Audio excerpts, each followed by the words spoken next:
Next man up, 102.5 The Game. Happy Wednesday, Nashville. Jake Lyman, Cory Curtis from News 2, Parker Kelly. We are broadcasting live from the Busy Bee Plumbing, Heating, and Air Conditioning Game Nashville studios, home of the $99 yearly Beehive membership, where the buzz is always about great service. What a day yesterday in Titans land. We got off the air just after the announcement that Brian Callahan was giving up play calling. Thought that would be the news of the day.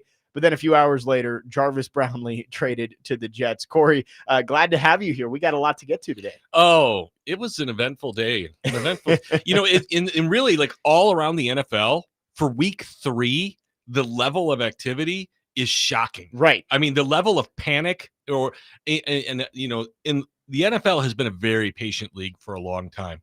Those days appear to be over. We're hitting like NBA, NHL levels right now of just knee-jerk reactions. Right. Jackson Dart starting over Russell Wilson, which I get. It's like Dayball. We talked about it last week. Yeah. I saw a text yesterday. I think it was Matthew Nashville said that Callahan giving up play calling and Dayball starting Jackson Dart are both for the same reason. They're trying to save their job, and this is their last opportunity to do so. Yeah. I mean, like, why Callahan gave up play calling? Was it his choice? I don't know. But all that matters is winning and losing. Right. And so if this happens, regardless of who told him, if it was his choice or not, if they win, he saves his job. If he doesn't, he loses his job, which is kind of the track he was down anyway. So we can, pick it all apart all we want. The results in the end are all that really matter. And with you saw what you saw from Russ. Right. It was a bad choice to begin with. Yeah. I mean, I don't know if Jameis was better or not, but I mean, instead of let Russ cook. I mean, Russ is cooked. I mean, come on. What are we talking about here?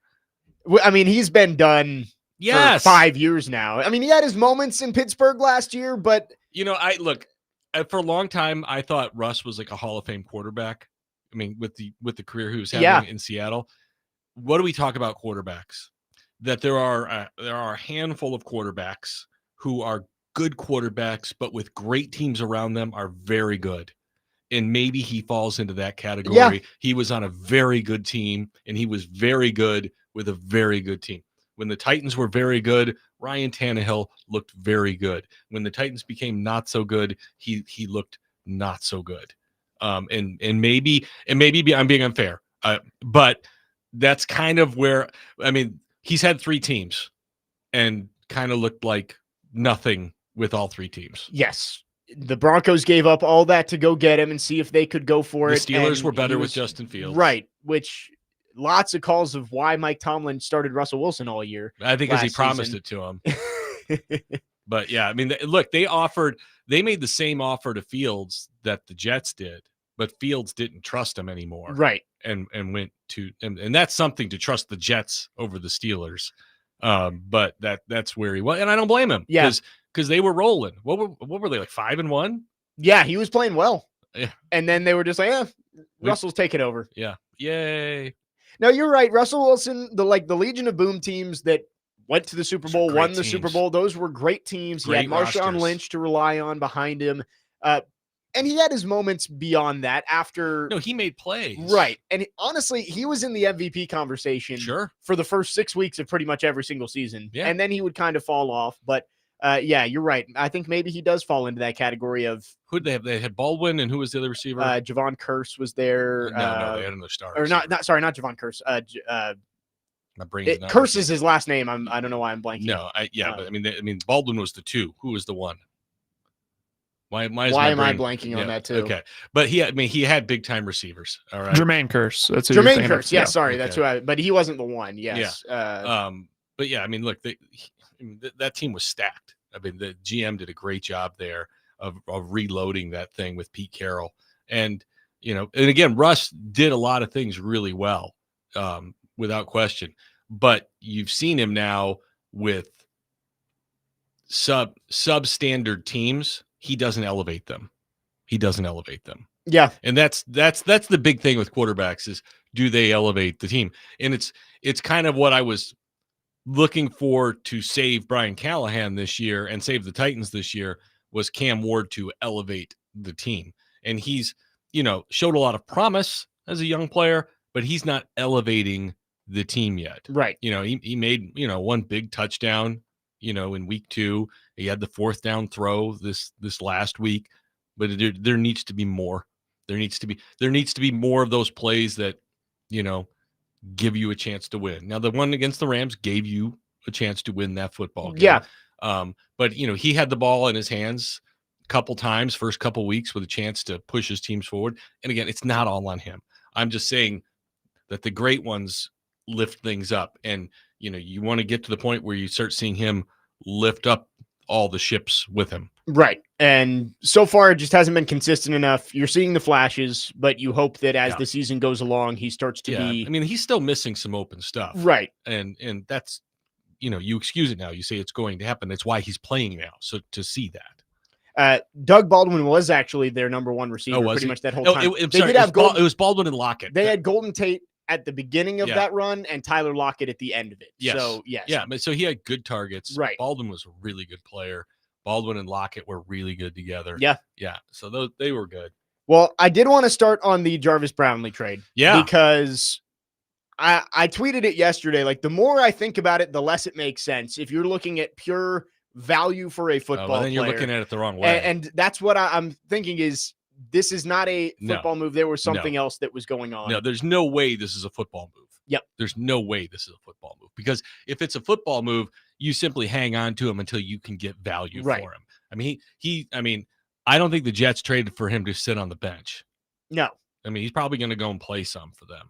And I'm guaranteed. I mean, didn't you tell me before the show that the Patriots also? Yeah, Jordan Schultz reported that the Patriots called on Jarvis Brownlee too, and I guess their offer wasn't as good as the Jets. It was probably a 7. Yeah. And so, look, he has value, and you could have sat on him until you got more for him. My guess is we're going to get the best trade we can, or we're going to release him. That would be my guess as to how this went down. Yeah. Because you look at the trades the Titans made for Elijah Molden and Malik Willis last year.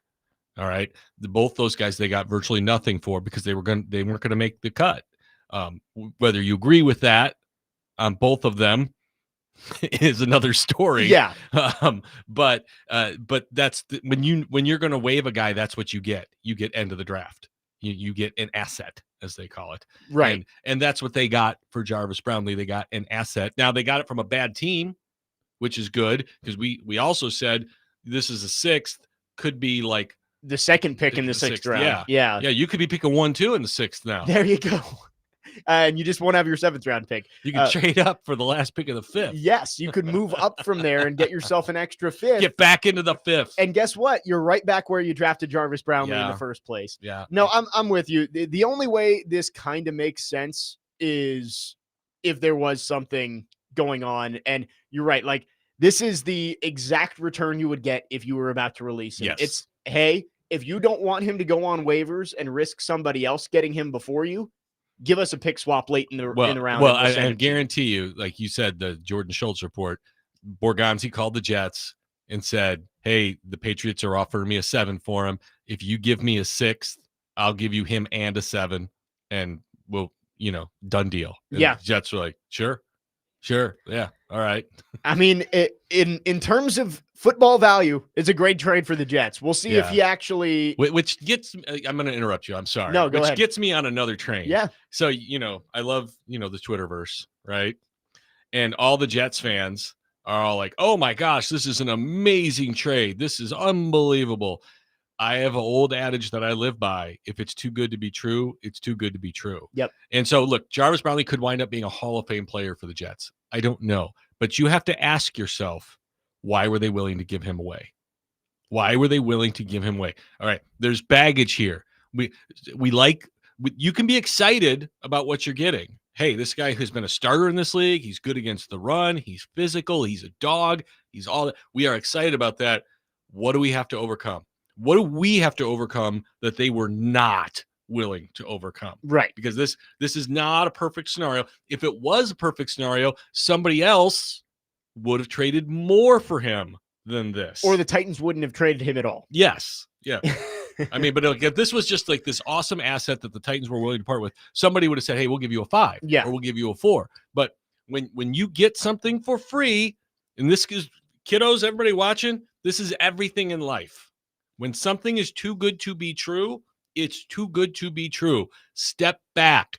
Ask yourself why. All right. The why is important here. Again, he could wind up wearing a gold jacket one day, but if he does, he clearly has an issue that he has to overcome. You got to figure out what that is. Yes. And Brian Callahan is going to speak today. I would guess that, you texted me yesterday what you think he's going to say. It's going to be, one of three things. Basically, we wish him the best. It wasn't going to work out here. He needed a change of scenery. We want to look at Trey. There you go. Yeah, we want to look at some of the guys behind him. So yeah, I don't understand exactly what exactly went down with Jarvis Brownlee Jr. Look, that's and not I don't a Brian know if Callahan we ever decision. Right, that's a Mike Borgonzi, Chad Breaker decision. And I don't know if they're going to speak on it anytime soon. They might. But the Titans just traded away a guy who was a starter for this team. Yeah. And now you have another hole on this roster. We'll look at all of the places the Titans now have to fill in. A lot of premium positions where the Titans are going to have to use assets this upcoming offseason. 615-737-1025. Well, luckily they've got another 6th-round pick to fill them with. Well, it was a pick swap, so they didn't gain another pick. No. But maybe you can get somebody in the 6th that you couldn't have gotten. Bump it up to a 5 with a trade. 615-737-1025 is our phone number. Our phone line is driven by WilsonCountyHyundai.com. If you want to chime in, you can text or call. We are off and running on this Wednesday. More on the Jarvis Brownlee trade coming up next. Jake Lyman, joined by Cory Curtis from News 2, Parker Kelly. Next man up here on 102.5 The Game.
Next man up, 1025 The Game. Jake Lyman, joined by our resident Bears fan, Cory Curtis, dancing to the Super Bowl shuffle. Well done, Parker. In 1985 in Chicago, that song was #1 for probably literally like 2 months straight. Yeah, I mean, on top 40 radio. Okay? I'm surprised it wasn't. I don't longer. doubt it. It may have been. It was. I mean, they didn't make it until like close to midseason. I mean, they were talking Super Bowl like week 6. I mean, they knew they were better than everybody. So that was not a big deal. I'm still really upset about the Monday Night Football loss to Miami, by the way, to this day, because they were so much better than that football team. They should have gone undefeated. Hey, good week for your Bears this week, though. Good Caleb to see Williams, Caleb 4 touchdowns. Yeah, good for my fantasy team too. Yeah. With Caleb on there. Joey Sly didn't have quite as good a game as but he had you've been accustomed opportunities.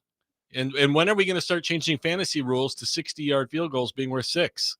Right. Yeah. I mean, if they're happening as often as they are, yeah, they shouldn't be worth 5 anymore. But I that gets me to a whole another stupid fantasy football conversation. I don't think kickers should be in it at all, but that's me. Yeah, I'm not completely against that. 615-737-1025 is our phone number. On the text line, we're getting your thoughts on the Jarvis Brownlee trade. Lots of Titans fans not happy about it. 7410 says, hate the Brownlee trade. We need to be acquiring young, hard-nosed, tough players, not getting rid of them. I get that. I do. I get that. But you have to ask yourself as a fan, why would they do that? Right. You know, and you don't have to agree with it. You say, well, they should fix whatever happened. Because clearly something happened. This isn't just, hey, we're gonna move on from Brownlee. I mean, there was a breaking point with something here. Yes. Where the relationship became unmendable. All right. And that's just what you have to come to grips with. Which side you want to blame, that's entirely up to you. But this doesn't just happen on a whim or on there's nothing strategic about this. Yeah. All right. So get that out of the conversation. Right. There's no way that you can rationalize the value that the Titans got just from a purely football basis. Something clearly was going on, and you look at it, the Titans, yes, you're trying to build a roster, and that is the most important thing to try to return. You're trying to build a culture too. Yes, that's exactly and it's like you right. can't have locker room cancers, which again, that's speculation, but like if that's what was going on and he was hurting the culture in the locker room, it made sense to get or you know, like he may not have been, but something happened that they send the message this can't happen. Yeah. All right. Because like again, whatever happened, it was, like I said, unmendable. And it's something that they said this can't be around our football team. And we don't know if it was a long-term thing or a short-term thing or a one-time thing. Yeah. It doesn't matter. All that matters is it was bad enough for them to say a 6th for 7th and Jarvis, take him. Yep.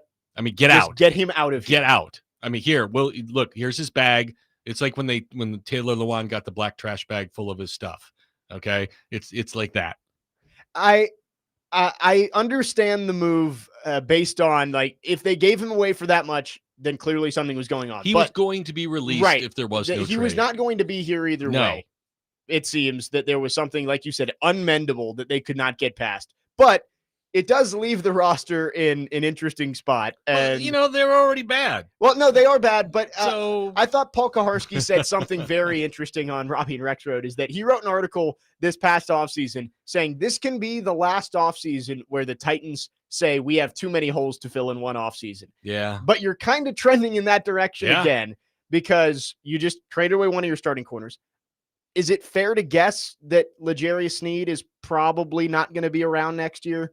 Sure. At his price, I think he's probably gone. So you need 2 starting corners now. Yep. Roger McCreary is a free agent. Technically, Are you bringing him back? I think you have to at this point, right? Like, unless you want to replace. Does he want to come back? Yeah, that's true. He may just say, "I'm out." You may have to throw some money at him to. Well, look, pay the we suck tax. Well, and if you're going to do that, you need to sign him during the season, right? Before he has a chance to get to the open market. Right. You can say, "Hey, Roger, you want to take a chance on getting hurt the rest of the way, or do you want to sign now?" Let's pay you right now. Yeah. That's why when they extended Amani Hooker, I would have thought that money would have been going to Roger McCreary. It's like you do have a replacement in waiting for Amani Hooker if you wanted to let him walk. Well, but you've got Kevin Winston to start alongside him. So, I mean, that's you've got him for 4 years on that deal. So that's what they're looking at. We've got this much slated Right. at safety. We're good here. And you've also got Cam under a rookie deal for the next 4 years. So you're good there. You're not That's true. You're going to be saving $50 million a year at quarterback right now. Yeah, and I do believe I saw the Titans, as of now, are slated to have the most cap space in the league. And it could get higher, like you're talking about. Yes. I mean, there may be more trades coming, but we talk about you've got at least 2 cornerbacks that you need to go get. Yeah. You need a number 1 edge rusher. You need 2 edges. You need 2. You hope that Femi can end up being. But you can't just have 2. You need at least 3. No, well, right. But you probably need a veteran addition and a young high draft pick at edge. So sure, let's say 2. So you need 2 corners. You need 2 edge rushers. Yep. Defense, I think you can get away with what you've got at defensive tackle. Do you need a guard, or is Jackson Slater the guard? Let's say Jackson Slater's the guard because you have too many other holes to fill. Okay, but you still need depth. Yeah. You could still draft a tackle. Yeah, you need offensive line depth. I think maybe a 4th or a 5th round tackle. Yeah. So sure. Backup swing tackle we can add as a whole. You need a number 1 wide receiver because Calvin Ridley's clearly not going to be that. No. And you probably need a running back because I don't know if Tony Pollard's going to be back next year. I don't know if Tajay Spears is going to be back and healthy next year. You can find running backs. I'm not about wasting draft capital on a running back. That's fine, but you still look at how many draft picks you have. Yeah. And you have cap space, but those are big holes that you need to fill at a lot of different spots. Not a bad time to be picking first. Yeah. That's true. That is the simplest way to figure this out. And it's not because you're going to draft the best player. You trade back. Because you're going to trade back and get picks. And it's an old story of how teams get better. All right. The Houston Texans unloaded for picks. The Cubs unloaded for picks. And I know this is baseball, but now to the NFL, Houston Texans. They were god awful. But what did they do? They loaded up for picks. And then they got all of a sudden they got good. They drafted C.J. Stroud and Will Anderson in the same year, and all of a sudden they're winning games. So easiest way to make a turnaround is get as many picks as you can towards the top of the draft. Well, the biggest way is get a quarterback. Right. The second way is to get picked. Well, and you feel like you have the quarterback. Yes, and so that's what I'm saying. So now you were like, hey, whatever he wants to give us, we're definitely trading out of this spot. And you look back at what the Titans did when they were really bad in 2015. Yep. They drafted a quarterback in 15. They got the number 1 pick in 16, and they traded back and loaded up that roster. Yep. And they didn't have another losing season until 2022. Yep. So, and that year they were 7-3 to start the year. So that is what you need to do is you need to have a high pick and you need to trade out of it. Well, that plan is working beautifully right now, Jake. It is. I mean, that they are screaming towards that one. But here's an even better way to get more picks and improve your chances at getting a high pick that you can trade out of. Fire sale. And we'll talk about that coming up next. 615-737-1025 is the phone number. Could the Jarvis Brownlee trade just be the start of what the Titans might do ahead of the trade deadline coming up in just over a month? We'll get into it next. DVD with Willie Donick, Derek Mason, and Adam Vingan will be broadcasting live from 3 to 6 p.m. at Jimmy Kelly's Steakhouse this Friday as they celebrate the opening of their all-new rooftop dining area and bar. It's also a great place to go before or after Vanderbilt games. We will talk about other trade candidates for the Titans. How much do we think the Titans are going to sell off ahead of November's trade deadline? We'll get into it next. Jake Lyman, Cory Curtis, Parker Kelly, next man up here on 102.5 The Game.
Next man up, 1025, the game. Jake Lyman, Cory Curtis, Parker Kelly with you. Busy day around the Tennessee Titans yesterday. Brian Callahan gives up play calling. Bo Hardigree will be calling plays starting this Sunday in Houston. We'll get into that coming up in the second hour of the show. But the big news yesterday was Jarvis Brownlee Jr., Titans starting cornerback, traded to the New York Jets for a late round pick swap. Basically gave him away. And I'm wondering if this is the start of the fire sale for the Titans. I think this is more of an isolated occurrence of, they had to get rid of this guy. But I do wonder if in the next month, if they continue to lose, which seems likely, that some of these veteran players are going to be made available because, as we were talking about, the easiest way to get better is acquire picks. And the easiest way to do that is be first overall. Here's a way to do both of those things. You acquire some picks for your veteran players. Yep. Keep getting worse. End up with a higher draft pick that then you can trade out of and get even more picks. But you don't give picks away. All right. You don't just to get picks. You don't get picks away. Like when they traded away Kevin Byard, what did they get? Was it a 5 and a 7? Yeah, something like that. And I understood. I had it explained to me why. And 5th and a 6th. And I still don't love the trade. I mean, they got Jarvis Brownlee in that trade. They did.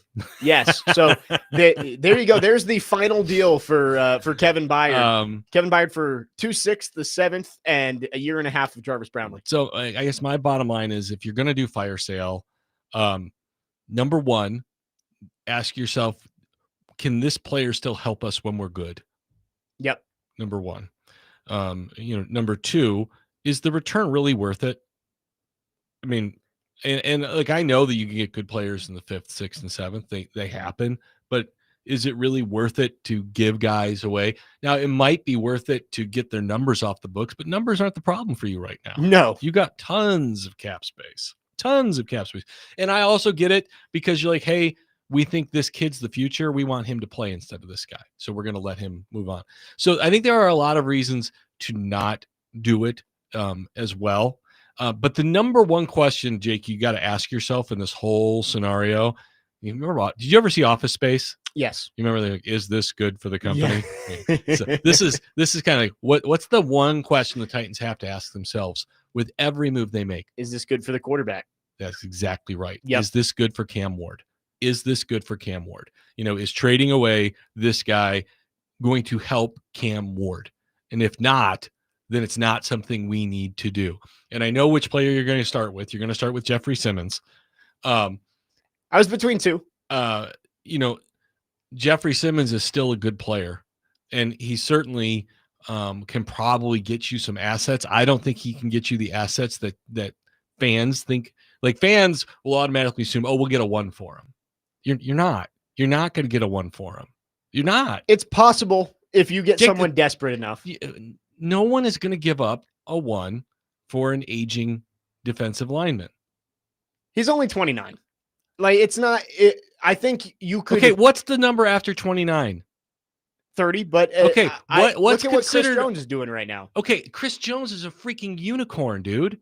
Simmons is playing at you look at the metrics for Jeffrey Simmons this year. Okay. He is playing at a Pro Bowl level. Yeah, he's great. I think a 1 is a stretch. I think you'd hope for a 2, but okay. Jerry Jones said that he would give away one of his 1s for a special player. Maybe he thinks Jeffrey Simmons is special. Maybe, but again, is Jeffrey Simmons the difference between the Cowboys being good or bad? The Cowboys are bad. Jeffrey Simmons isn't going to make them good. Okay. They just gave up 38 to the Bears. Jerry Jones is a guy you could take advantage of. I know this is a very specific instance, but the one I'm really looking at is Calvin Ridley. Like, yeah, I mean, and you're not getting a 1. Okay, you're not getting a 1. I think you hope for a 3, and I think you're likely taking a 4 or 5 for Calvin Ridley. Yes. But I need an aging receiver who's overpaid and can't catch the football. Anybody got one of those? Call Nashville. Yeah. 615. That was really mean-spirited, but I'm just saying it from the aspect of another GM. Right. All right. He's over 30, right? He's 32. 32. Or he'll be 32 next year. Okay, so he's over 30. He's having troubles catching the football, and he makes over $20 million a year. And you want me to give you what for him? Yeah, you're probably only getting a fourth or a fifth for Calvin Ridley. Yes. And yes. And because I think you put asked yourself for on a the 3. other side of the table. And again, it's not like you're going to have 3 teams fighting it out.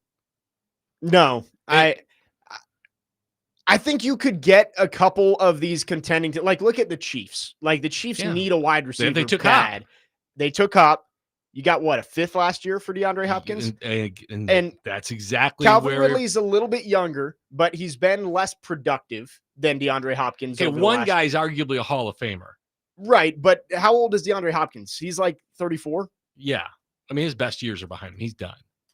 And he was done when the Chiefs traded for him. Yeah, he's 33. So he's 2 years older than Calvin Ridley. So, yeah, I get what you're saying. So, again, fire sale, yay, we're getting picks. You're talking about a 5th. Simmons is the only one who could get you a top 100 pick. Yes, I would say you could get a top 100 pick. You could get a 2 or a 3. You might be able to, like, hey, we'll give you Jeffrey and a 5th for a 3rd or a 2nd or something. I don't know. But I don't think you're getting the straight up 1 or 2 that you think you're getting. Yeah. I think because they've also got to take on a salary. Yes. But I think Simmons, you might have more suitors for, and there's a chance at the deadline you could get somebody who's a contender who knows that their first round pick is going to be in the late 20s or 30s. Sure. They might say, you know what, we'll do it. This puts us over the top. Okay. But I agree that a 2nd is probably the most likely. Could you imagine like Jeff going to the Chargers? I mean, they were good. Yeah. And you put him on that line. Hey, look at 49ers just lost Nick Bosa. Yeah, he's an end, but right, but you need somebody over there, and they're 3-0. Yeah, so you trade them the NFC that way, right? Yeah, maybe that's a place they look. Or wait a minute, you could trade them to the Eagles because that's where the Titans trade everybody. Let's just do that.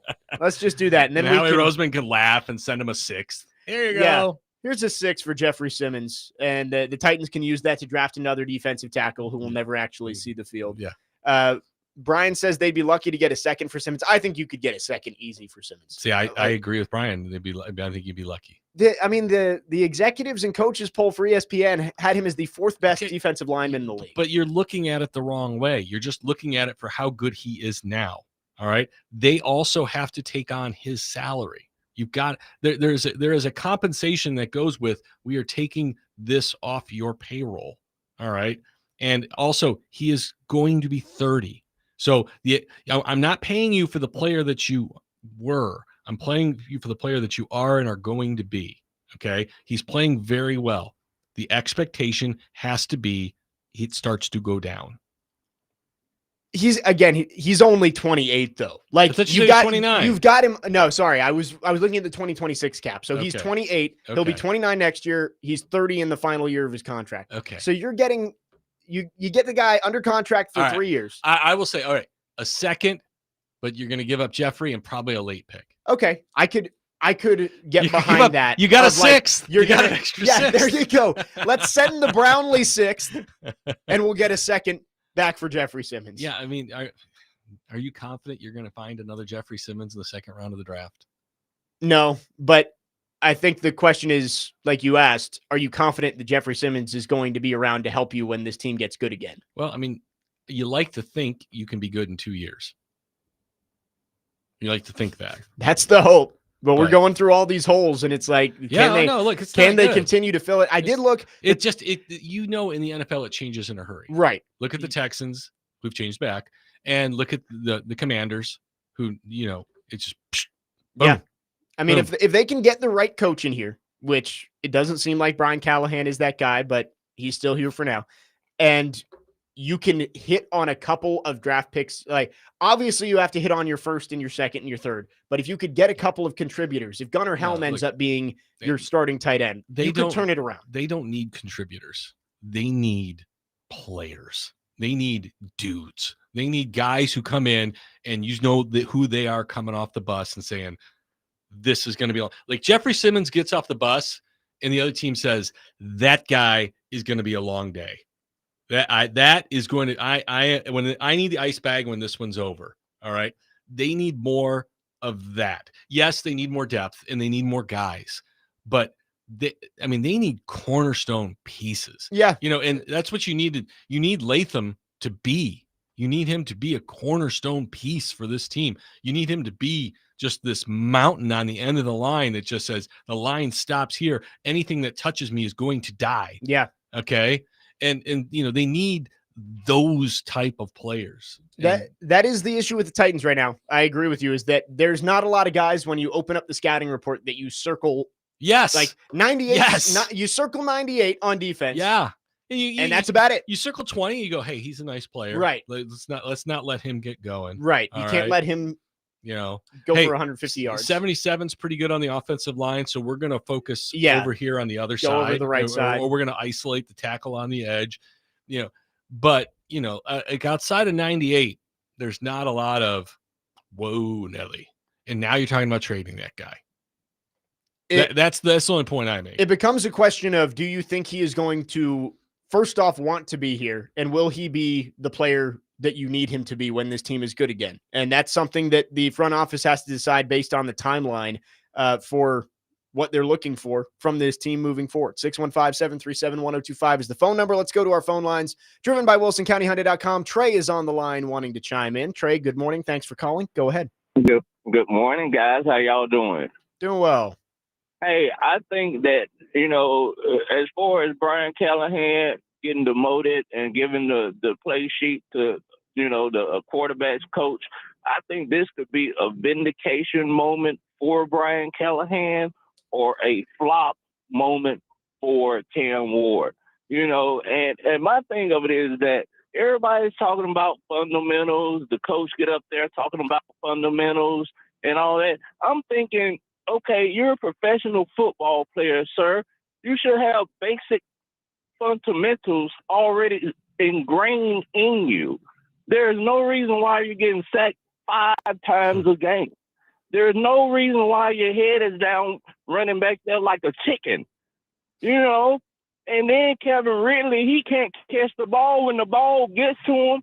But they already knew when he was in Jacksonville that he, don't catch the ball that good. So I just think this is going to be an eye-opener for Titans fans about Cam Ward. And y'all have a good day. Thank you. Thanks for the call, Trey. Trey does not like Cam Ward very much. I've gathered that from most of his calls. I mean, I agree with him about the fundamentals. Cam Ward's footwork has not been great, and we saw it get him in trouble. We knew that when they drafted him. Right. But it got him in trouble on Sunday. The pick six, the pick six, first off, was a horrible decision. He didn't seek anymore. But you also watch his feet are pointed straight towards the goalpost, and he just turns the shoulders and flicks it out there. Yep. Kenny Moore could have walked over there, grabbed it, and walked into the end zone. There's certain stuff guys get away with their entire life because they can. All right. Like Vince Young, he didn't have to. I don't want to say he didn't have to work hard. He didn't have to put in the homework time. He didn't have to study defenses. He didn't in college. I mean, he could do whatever he wanted to in college and in high school. Of course. Yeah. But you get to the NFL, and then he gets to the NFL, and he has some of that same success his rookie year. And then defenses figured out, that's how we're going to play him. And he didn't put in the work to get past that. I don't think that that's Cam Ward. All right. Cam Ward has a lot that he was able to get away with because of superior arm strength, superior, just ability, and so he was able to get away with some of that stuff. He's finding out what he can and can't get away with right now. We're 3 games in. If he's still doing it a year from now, it's a problem. Right. You'd like to see it develop as the season goes along because, you may think, oh, I can make that throw. I've done this before. It's a different league. It's faster. It's smarter. I mean, they just are. There's no room they keep changing the rules for the offense for a reason because it's really hard to score in this league. Yes. It just is. And so he's going to have to learn that. I think, without question, you're absolutely right. The only thing that can vindicate Brian Callahan is winning football games. That's it. That's it. But Cam does have stuff to work on. As we talked about. And he's missed some open targets. Yeah. He missed Chigakonkwo. Could he have caught that ball? That was a really tough catch. and he's wide open. It was catchable, but definitely more on Cam Ward than it was on Chig, for sure. Look, if he makes that catch, he is 110% laid out and sliding to, I mean, it was cooking and it was high. Yeah. I mean, and he's wide open. Just put a little touch on it and it might be 6 points. And again, am I being critical? Sure. I'm sure. But, he's the first pick of the draft. And like I said, does he learn from that throw? Does he learn from that throw? We've seen other quarterbacks, Brett Favre, John Elway, Jay Cutler, who've had to develop touch over the course of their career, knowing when they got to take a little bit off the football. And that's something that Cam going to have to learn. I mean, he obviously took something off of that throw to Tony Ballard. He made sure Kenny Moore had that one hit him nice and soft in the hands. But yeah, I mean, look, you just have to step in the bear trap a few times, and you're either going to know you're going to find out fast. Either he's going to learn or he isn't. Yeah, we saw it with Cam Ward, the preseason game against Tampa, where he didn't get the throwaway out of bounds. He didn't get hurt on that. Then he did it in the joint practice with Atlanta. He got hurt on it, and guess what? It hasn't been an issue since. So no, he can still. He could have gotten rid of the ball on a few of those plays on Sunday. Yeah. Not all those. I thought his protection was not terrible. It was better than it had been. And low bar, so, but yes. I did not look at, what did he get sacked 4 times? Yes. It's gone 6-5-4. But we're trending in the right direction. Did you look at that protection as a 4-sack performance? No, there wasn't nearly as many plays where I'm like, man, Cam had zero time chance. back then. Yeah, in Denver, you're like, man, he had no chance. Yeah, he had no chance. I thought that he needed to get rid of the ball, when they were in field goal range. Right. And I got a lot of pushback on it, but even they were like, nope. Even then, once you feel the pressure, it's got to go into the stands, and you're seeing more of that from him. But I mean, you got it. It goes against everything he's done for years. Yeah. Years. He's been able to be Superman and not have to worry about it. Since he was 5 years old, right? I mean, that's how long he's been playing the position. And he's having to learn things now. And again, these guys on defense are really good. Yes, they are. They're really, really, and the Titans have seen 2 of them. All right. In the Rams and the Broncos. And they scored 20 against the Colts. They did. They're, by the way, so the Titans are 28th in scoring. The Texans are 32nd. Yep, they're scoring, 13 points a game? 12.7. Yeah, something like that. 12.7. Yeah. Who have they played? They played the Rams, the Jags, and it's Jags. And who'd they lose to in week 2? I don't know why I can't remember who they played in week 2. It was the Bucks. Right, it was the Monday Night Football game against the Bucks. Yes. So yes, those aren't horrible defenses, but 12.7. 12.7 is pretty now bad. They are averaging a lot more yards. And again, I don't expect them to have the same problems with the Titans that they had with those teams, because the Titans can't rush the passer. Yeah. And when does CJ Stroud run into trouble? When the heat's on, he'll turn the football over. Right. They're not going to get any heat on him. CJ Stroud's going to have a perfectly fine day. Yeah, it's the offensive line for the Texans has been horrible. It is it's bad. Movable object meets stoppable force on Sunday between the Titans and chairs on the Titanic. 615-737-1025 is the phone number. We'll get to your phones coming up next. Jake Lyman, Cory Curtis from News 2, Parker Kelly with you on this Wednesday here on Next Man Up, 102.5 The Game.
Next man up, 1025 The Game, Jake Lyman, joined by Cory Curtis from News 2 for the full show today. Parker Kelly.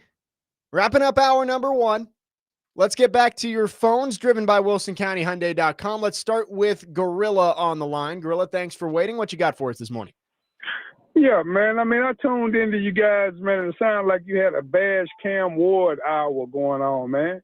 And for that boy Trey, man, I believe dude just got a little underlying hate for Cam Ward. I think the Cam Ward, somebody looked like Cam Ward must have took his girlfriend from him and beat him up when he was a kid. Because, again, I'm a firm believer that Cam is the only bright spot on offense that we have.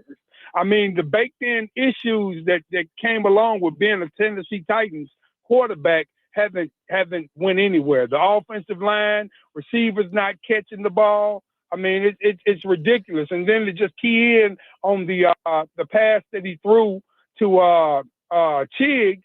I mean, look at all the drops that Chig has dropped. It was right at his hands. NFL players are supposed to make these types of plays. That was a very tough play. My only point was, if he has that to throw it over again, he will throw it a little bit different. He will learn from it. And of course he will. But look that's at my point. Drops. I agree with you.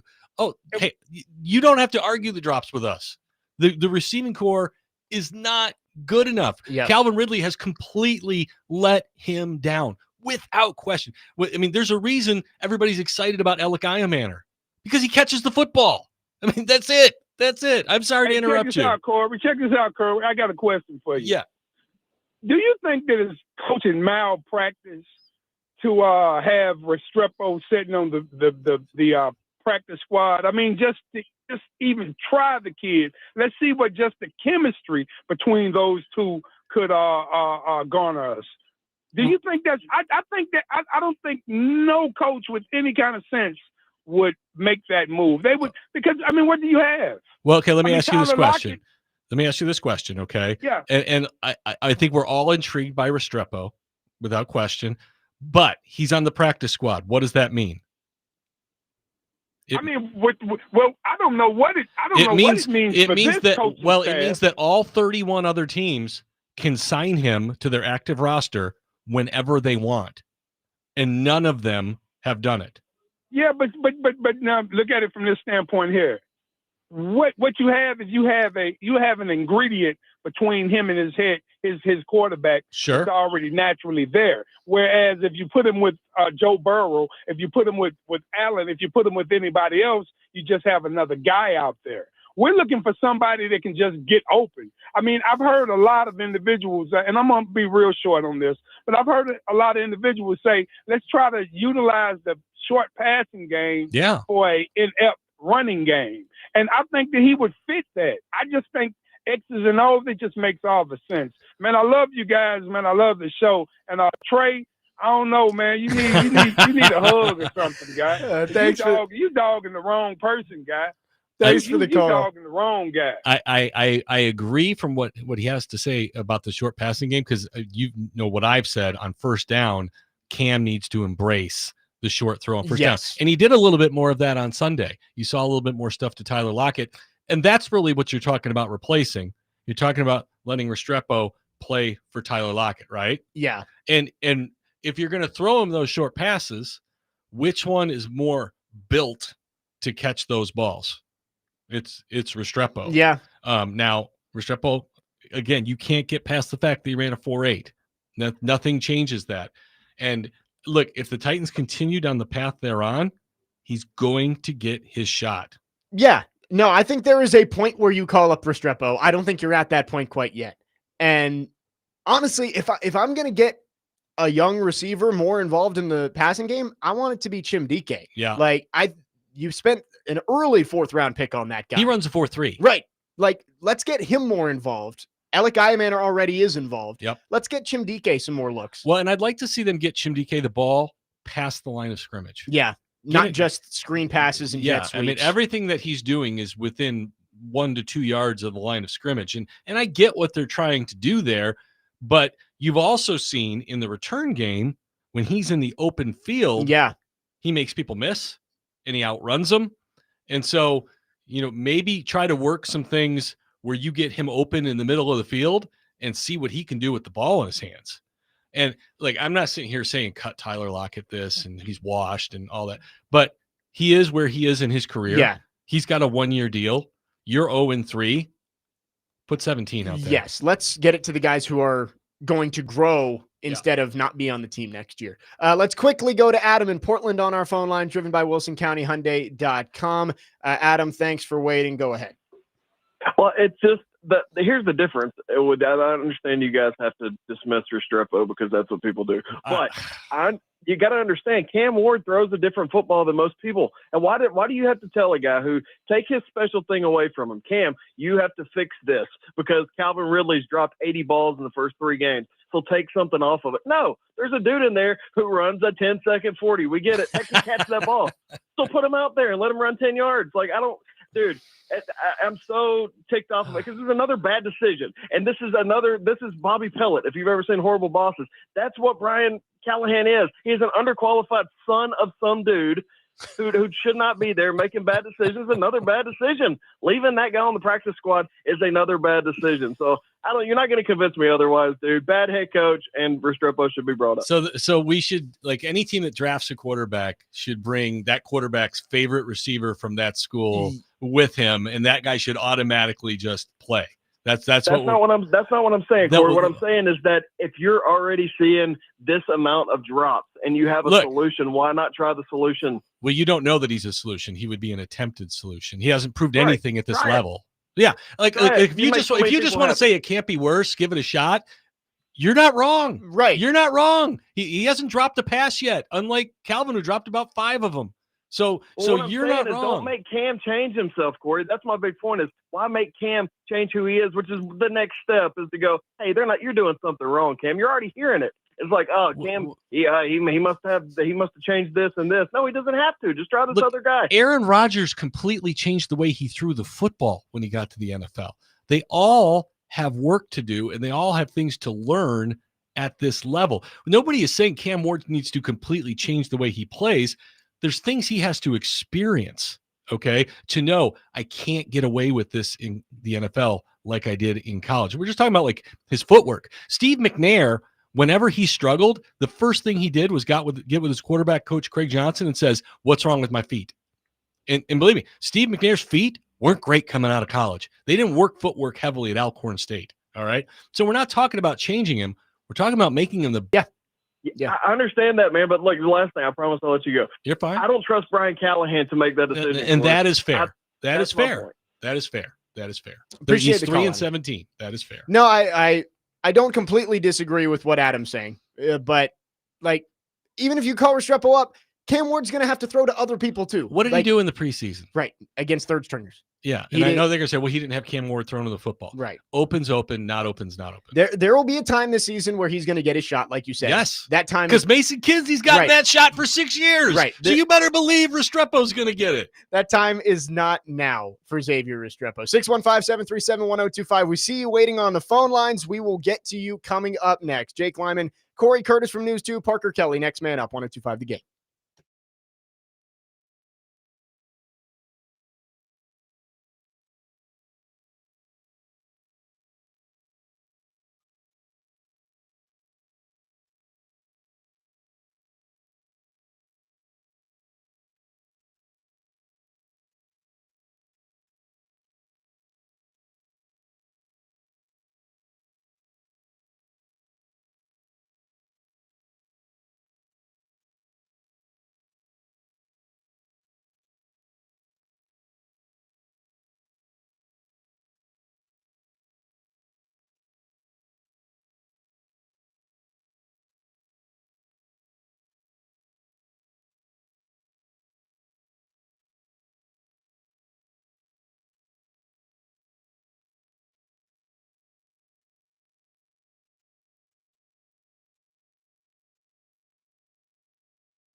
Next man up, 102.5 The Game. Second hour on this Wednesday. Jake Lyman joined by Cory Curtis from News 2. Parker Kelly with you. Broadcasting live from the Busy Bee Plumbing, Heating, and Air Conditioning Game Nashville studios, home of the $99 yearly Beehive membership, where the buzz is always about great service. We've got loaded phone lines right now, so let's stick with them. Let's go back to the phones. Philip is on the line wanting to chime in. Philip, thanks for calling. Go ahead.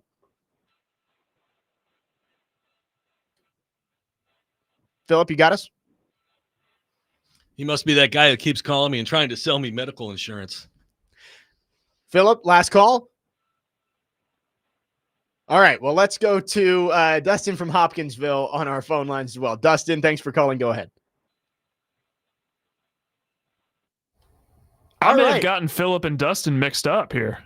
There were like 15 calls at one time. It's possible. If we messed up there and we called the wrong names, call us back. May be on me, guys. Call us back. 615-737-1025. Solid radio, Jake. 1025. I think we definitely mixed them up because as soon as we said last call for Philip, he hung up, and then we went to Dustin from Hopkinsville. Call back. Call back. We'll get you right this time. 615-737-1025. I just want everyone to know I got nothing to do with anything. I'm sitting here drinking coffee. Our phone line is driven by WilsonCountyHyundai.com. While we wait to see if they do call back. Yep. Yesterday, Brian Callahan announced that he is giving up play calling. Bo Hardegree is taking over. Interesting. We mentioned it yesterday, not yesterday, earlier in the show. Seems like yesterday. It seems like yesterday. Yeah. Long first hour. We talked about how it feels like a move to save his job. It's hey, things are not going in the right direction. I know where it's headed, and whether he was told to do this or whether it was something that he realized, hey, if I don't do this, this is the only way it's going to change. It seems like a last-ditch effort to try and get this right. Yeah, and I think the overwhelming thing, because we're all there on the same thing of, was this really his decision? I mean, because I find it hard to believe that it was, because he's always been steadfast that I'm the play caller. And even yesterday when he announced it and they asked, like, what do you think the problems were with the play calling? And he goes, I don't think there were any problems with the play calling. But he didn't say he was changing because there was a problem with the play calling. Yes, he said it was because of his in-game decisions and wanting to take stuff off his plate, which I think it's smart. And if he's having a hard time making in-game decisions because he's worried about the play calling, right, then that's legit. And we saw the Alec Manor elbow gate in week 1. I think 100%, like maybe he didn't know the rule, and like he was on to the next play. Right, he knew that he had to get a play in for 2nd and 20, and his replay guy let him down. His replay guy needs to say, Brian, you have to challenge this. Yes, this is inbound. And I'm not making excuses for him. It's a team fail. It's a team fail, and ultimately those lie on the head coach for sure. But you need someone to stand up and say, Brian, you hold on. This is my job, and I'm telling you, you got to challenge this one. Now, the in-game decision to throw the ball from the 6 or wherever they were with seconds that's to play, on him. That's on him. The in-game decision to not know what you're going to do after you hand off the ball on 3rd down, that's, to me, you're getting into the paralysis by analysis situation, and that's a problem. Because at some point, you as a leader, and I haven't led the amount of people that Brian Callahan led, so I can't compare it. But I have been in management roles, and you have to be willing and able to just make decisions and move forward and be damned with the consequences, and you'll live with them. But you can't hem and haw and go, what? I mean, the moment you handed the ball off on 3rd down, you should know what you're going to do. Yes. Yes. You usually, head coaches, play callers, will call a play on 3rd down, knowing what they're going to do on 4th down, regardless of the result. Right. It's They'll like, say if it's this result, we're doing this. If it's this result, we're doing this. Right. To me, once they handed it off, Jake, we're kicking a field goal. See, I would have said if you're handing it off on 3rd and 2, it's because you have 2 shots at it. And you're like, you know what? Let's try and get a little closer. Gives us options on 4th down. Well, but you're running clock. Okay. Well, they ran the ball 5 times in a row. So yes. So what are you doing?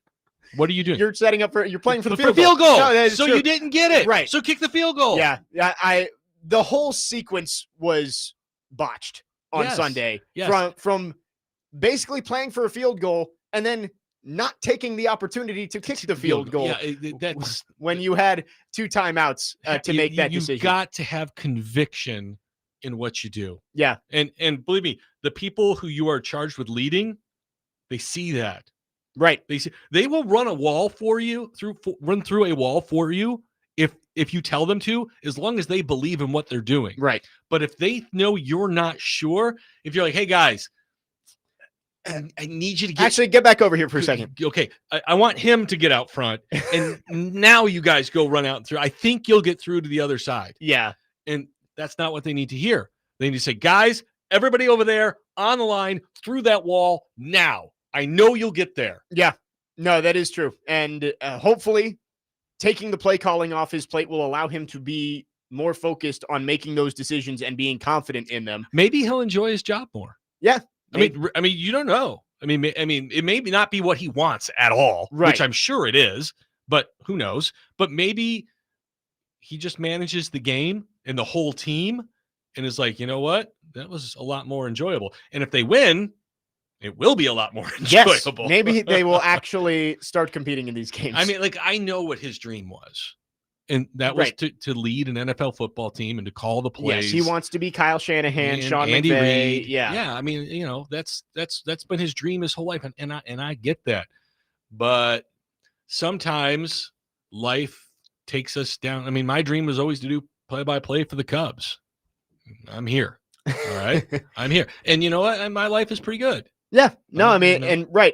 If this saves Brian Callahan's job, I'm sure he will look back fondly on the decision, whether it was his or somebody else's. Yeah, you saved me. Play calling away. Thank you. So 615-737-1025. It seems like we've got the phones figured out. All right, let's try it again. Let's go to the phones. Dustin from Hopkinsville is on the line. Thanks for calling, Dustin. Go ahead.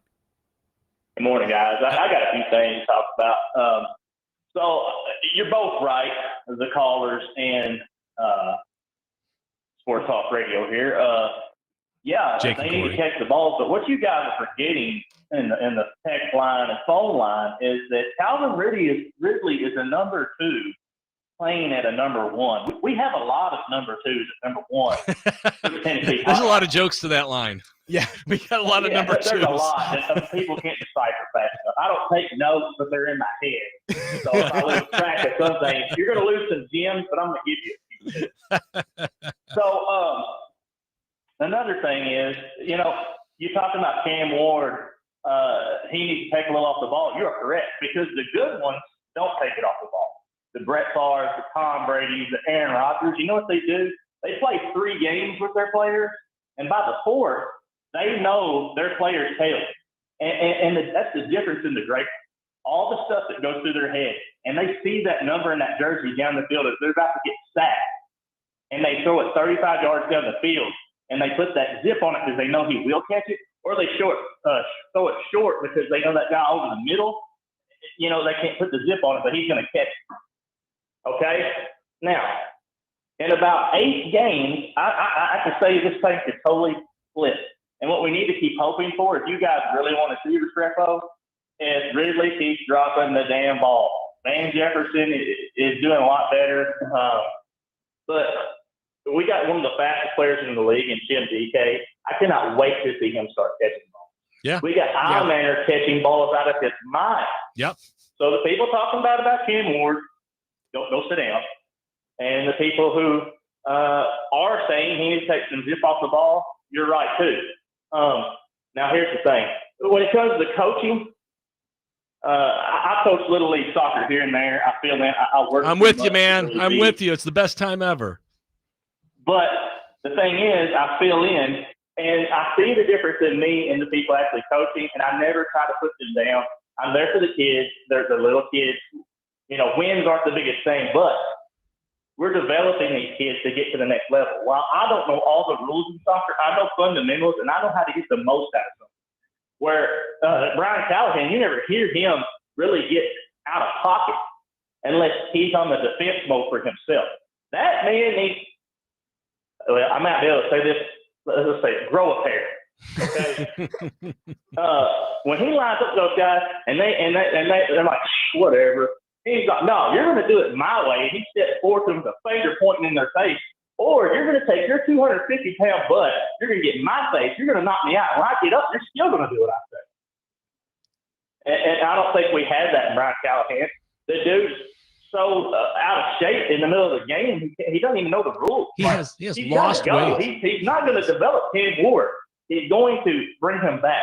I think Ward's special. I didn't at first, but to be playing with Callahan and not looking like Levis, because he has the same attributes, the same arm. The only thing he's got really way better is that mind for the game, and he's not getting overwhelmed.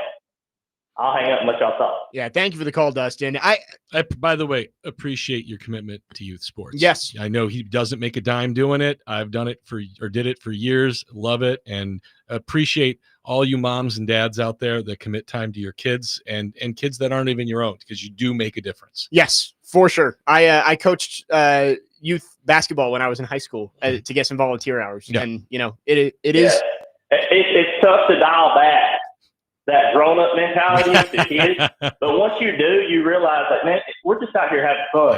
Yeah. Until you take a team and you keep moving up in age. Yeah. And then you're like, okay, I'm developing dogs, and I don't care if these parents are worried about their, kid playing it when they're 13. Okay, do you want your kids to go further? I'm going to go a little bit, Yeah, you know what? And I know this isn't the conversation everybody tuned in to hear, but there is no more exciting or satisfying feeling than when you teach an 8 or a 9-year-old something on the practice field, like you work on something. Yeah. And then when you see it show up in the game, yeah. and you don't care if they score or not. Just the fact that they tried to do what you showed them to do. I mean, it's just, it is so rewarding for everyone, because they know, they can see the excitement on your face. Yeah. When you do it. For sure. Yeah. Thank you for the call, Dustin. Yeah. And, I think some good thoughts in there about Cam Ward and Brian Callahan. We'll react more to what he had to say. And Philip, I promise we're going to get to you. We do have to take a break here. We'll be right back. Jake Lyman, Cory Curtis, Parker Kelly, next man up, 102.5 The Game.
Next man up, 102.5 The Game. Jake Lyman, Cory Curtis, Parker Kelly with you on this Wednesday.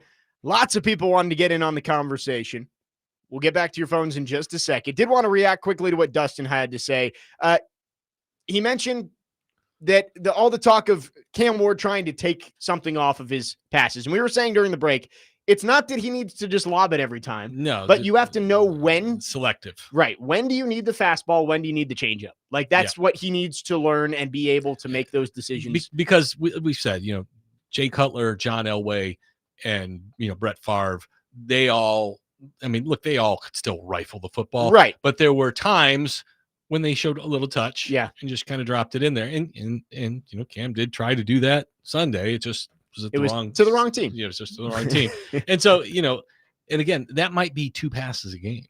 Yes. But they'll get there. And it's kind of the least of the concerns right now. Now, as far as Brian Callahan's personality, we're only privy to so much.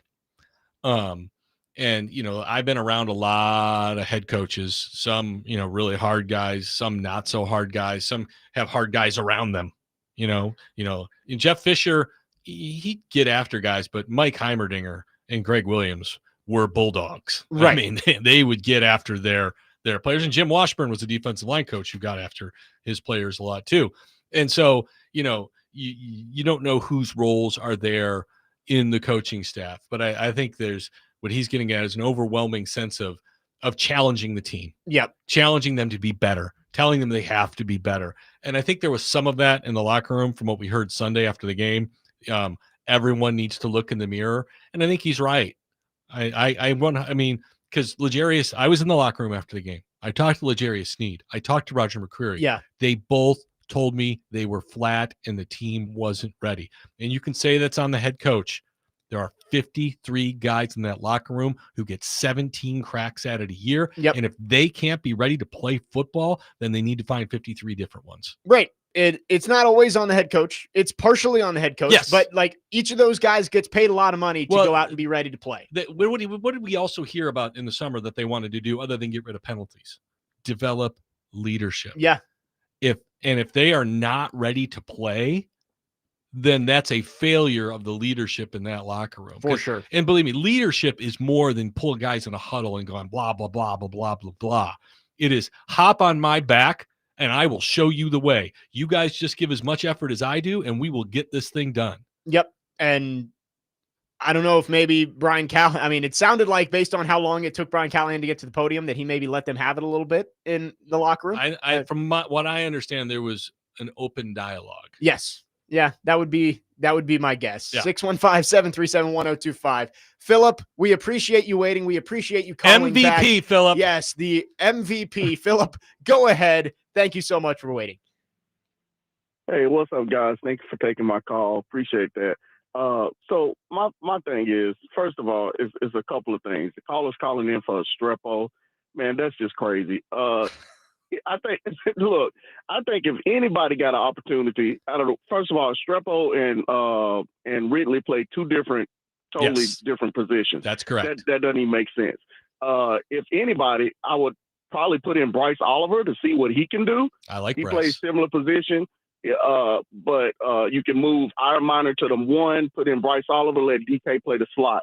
That would be more of if you want the young guys to play. That makes more sense than putting in Estrepo.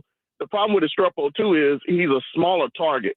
Cam right now is overthrowing balls. That's not the answer to put in a smaller target, especially when the line is an issue with me with Cam, too, is Cam gets nervous in the pocket sometimes when he has a clean NFL pocket, which is different than a clean Do you think pocket. he doesn't trust the pocket, though, at this point after what he saw? That's what it is, yeah. But the thing is, an NFL pocket and a college pocket is completely different. And he hasn't adjusted his game. Derrick Henry had some of that in the run game. Yeah, exactly, yeah. And then he also doesn't move off his targets quick enough. So a couple of his sacks are actually caused by him. If you look at like film and stuff, some of his sacks, he's not moving off of one side of the ball and he has somebody complete, or even his interception. His interception, it was a guy wide open in the middle of the field at the 40, I think. He didn't even throw it to him. but he held the ball, then threw that pass late. It turns into a pick six. So some of the issues with the line is caused by Cam Ward. I hate to say that, and I know people don't want to hear that, but some of the issues with the line is caused by him because he holds on to the ball too long. In the NFL, you got to have that ball out with 3 to 4 seconds. That's it. No, you don't expect the line to hold for 6 seconds. That's too long. Philip, I think this is one of those times where both things can be true that you're talking about. You know, like the blocking can be better, but and Cam can be better, and a third thing can be true, and that's why he's out there. He's out there to learn. Right. Yep. Right. This is my last thing, though. Yep. My thing is that everybody's calling for a streppo. I think the answers are already on the roster, though. I think they should go towards what the coach was doing, a play-action game with 2 tight end sets. They have a 6'6" tight end rookie that they drafted that's a big target in Gunnar Helm. Catches put the football, him and too. Chig out there together, and you play action off that. Put him on the center more, make it easier for him to read the defenses and try to play off the run game and the play action with the 2 tight ends and your 2 receivers. That's the answer, really, especially for him, which and if you look at his game, he actually does better when it's a play action. He hits the tight ends. Those are some of our biggest games in the offense. And I hang up and listen, guys. Thank you. You know, I hate to completely agree with Philip, but I was saying that before the season ever you were. started. Yep. That they needed to roll 2 tight ends and throw the football over the middle of the field to the 6'6" target that is Gunnar Helm and get Chig the football because he could run with the football. Chig had a good game on Sunday. He did. 5 catches, 65 yards. And, you know, it would give you an extra blocker. So if you wanted to keep one in to protect, it's already built into the formation. Yep. I think Philip is spot on there. But again, when you look at the Cincinnati offense, what did they not utilize in Cincinnati? Tight ends. They didn't utilize the tight ends. And so utilizing the tight ends here is different from what they were doing there.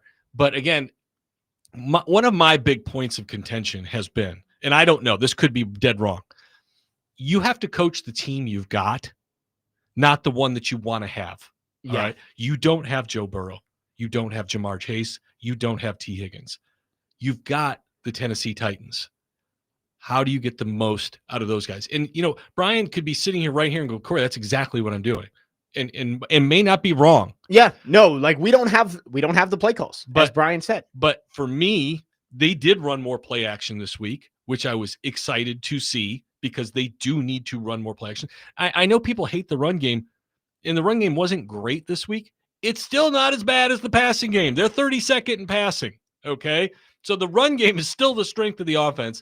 And as long as you can keep people honest with the run game where they have to defend it, all right, then they have to honor it, all right? Then you can do that. And so I agree with Philip.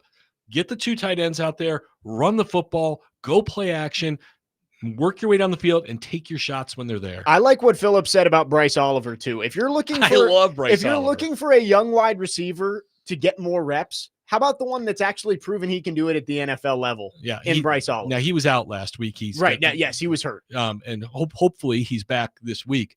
Look, he is a big, strong kid with really large, strong hands who looked great last year in camp and then became a gunner and became a good gunner and then had another great camp this year. Right. All right. To where he wasn't even a question to make the team. All right. It's time to let him play. Yes. If you're looking for a guy who is a little unsung, who may be able to help this offense, it's Oliver. It's not Restrepo. I love when he said put Oliver, Io Manor, and DK out there. I'm like, yeah, let's do it. Yes, let's do it. You know what? Let's run out there. End of the season. Io Manor, DK in the slot. Oliver, Helm. That's your end of the group. season. Right. Do it right now. I mean, well, okay. Look, what are you getting from Lockett? Right. And what are you getting from Ridley? There comes a point where Ridley, I think you expect more. You're starting to wonder if it's ever going to get better, but I think you hope it will. But it has to. With Lockett and Jefferson, those guys are on 1-year deals. Yes. They're not going to help the team next year. There's no point in giving them consistent reps out there. I mean, look, they're there if you have to play them. Yes. Right? I mean, they are good safety blankets if the young guys I know fail. Tyler's going to be in the right place. And, right. And that's what if that's solely what you want, then Sure. that's fine. But I'd like to see the ball in DK's hands. Me too. I think getting the young players 3 more and reps. 14 is a lot easier stomach watching future players play Right. than past players not make plays. Yes. If you can see some hope for some of these young players heading into next year, that makes you feel a lot better than watching Tyler Lockett catch three balls for 27 yards. Regardless of how god-awful it's been, everybody's still excited about Ironmaner, and everybody's more excited about DK than they thought they would be. For sure. So two things can be true again. You can be awful, but still be excited about some of what you got. I said it yesterday. Good teams sell production. Bad teams sell hope. That's what this team needs to do, is you need to sell some hope with these young players. 615-737-1025. Great stuff on the phone lines so far today. We'll get back into Brian Callahan's decision to give up play calling coming up next. He was brought in here to be the offensive guru. He's no longer calling plays. Do we think this move could help Cam Ward with Bo Hardegree calling the plays? Or do we think maybe this hurts him, as it looks like he might have 3 play callers in his first 2 seasons? We'll talk about it next. Jake Lyman, Cory Curtis, Parker Kelly, next man up, 102.5 The Game.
That was Brian Callahan yesterday, asked by Paul Kaharski about you were brought in because of your offensive genius, for lack of a better term, and your No one called him an offensive genius.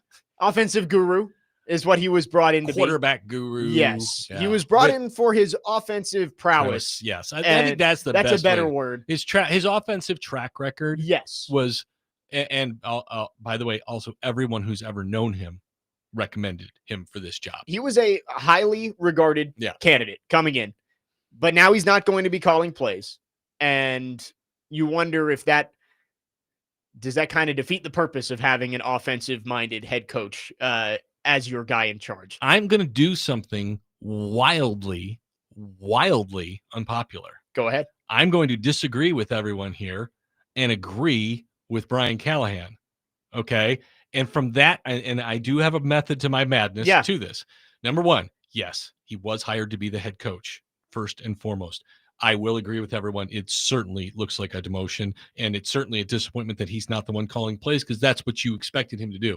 However, there's more than one reason you hired an offensive head coach. You hired an offensive head coach not to necessarily call the plays, but to have an offensive system and not have to replace that system every time your coordinator, Arthur Smith, is hired away.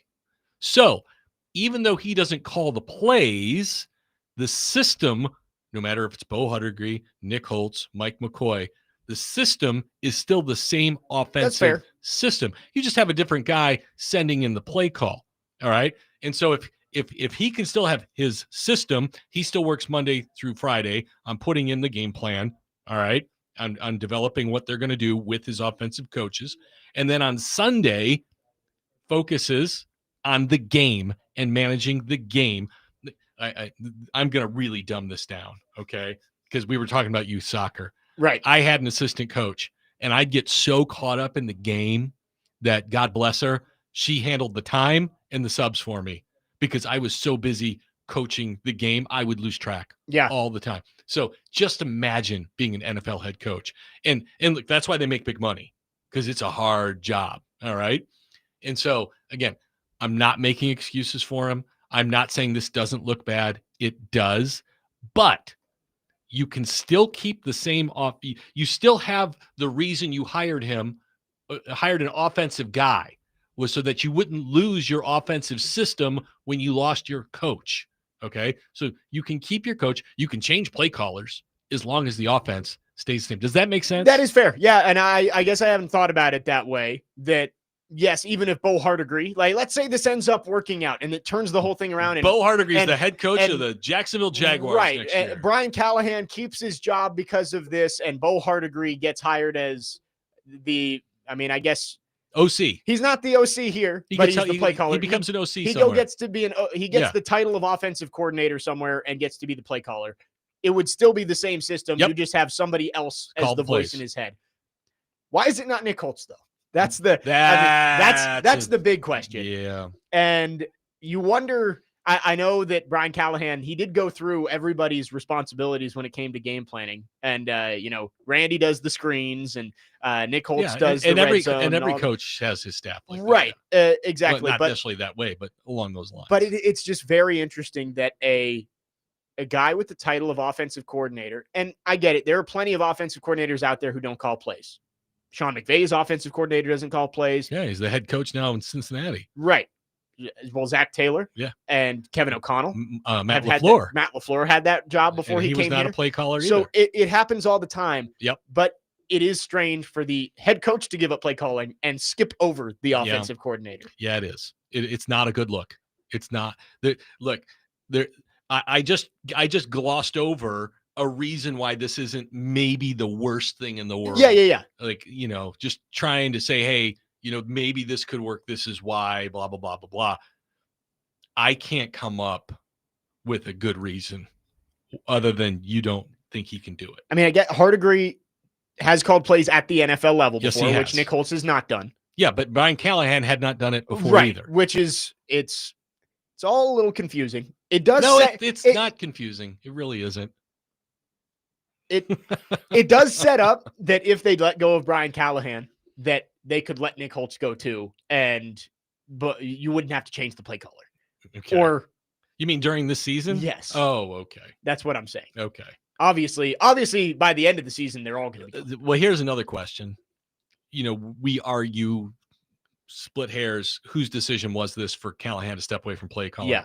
So if it was not his decision, whose decision was it? Who the play caller is? Right. Did Brian Callahan skip over Nick, Yes. or did Borgonzi, Brinker? Did they say you're going to give up play calling? You've got a choice. It's Mike or it's Bo. Yeah. They're going to call the plays for you. There's no discussion. This is the way it's going to be, one or the other, or I mean, and we're guessing. Yeah, Right? we haven't. We're Again, guessing. same thing with the Jarvis Brownlee situation. Like, we don't know what is going on behind the scenes. But to completely pass over the OC, I mean, because that would be the easiest thing. I can't make sense. I can't. I can't. Well, we looked at it from the best case scenario of, Brian Callahan, if he ends up sticking around and he's the head coach, even if he's not the play caller, Yep. You keep the offensive system. Yeah. More likely, Brian Callahan not going to be the head coach here. Probably not. And Cam Ward is going to have his third play caller in 2 years. We'll talk about whether that could be detrimental to the quarterback's progress coming up next. Jake Lyman, Cory Curtis from News 2, Parker Kelly with you on this Wednesday. Next man up, 102.5 The Game.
That was Brian Callahan, asked by Teron Davenport, who will be on from 9 to 11 tomorrow on the show. So make sure you tune in as TD joins the program for his weekly visit. Ask Brian Callahan how this decision to give up play calling is going to affect Cam Ward.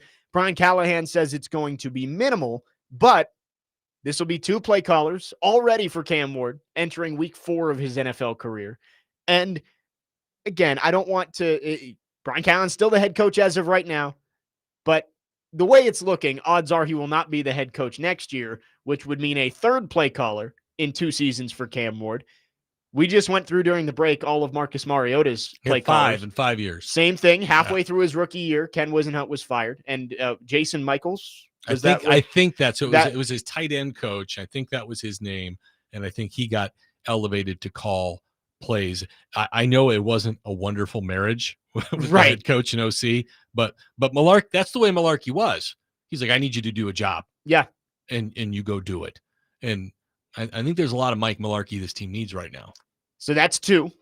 Yeah. Plus Terry Robisky. Yep. Under Mike Malarkey. 2 years. Then Matt LaFleur for the first year under Vrabel. Yep. And then Arthur Smith. Mm-hmm. So Marcus for 5 games. Right, before he got benched. So Marcus Mariota had 5 play callers in his 4.5 seasons that he was the starting quarterback for the Tennessee Titans. Already, it's looking like Cam Ward's going to have 3, which means whoever you hire, whether it's an offensive-minded head coach, whether it's a defensive-minded head coach, you got to get whoever the play caller is next right for the rookie quarterback. I mean, you always think you got to get it right.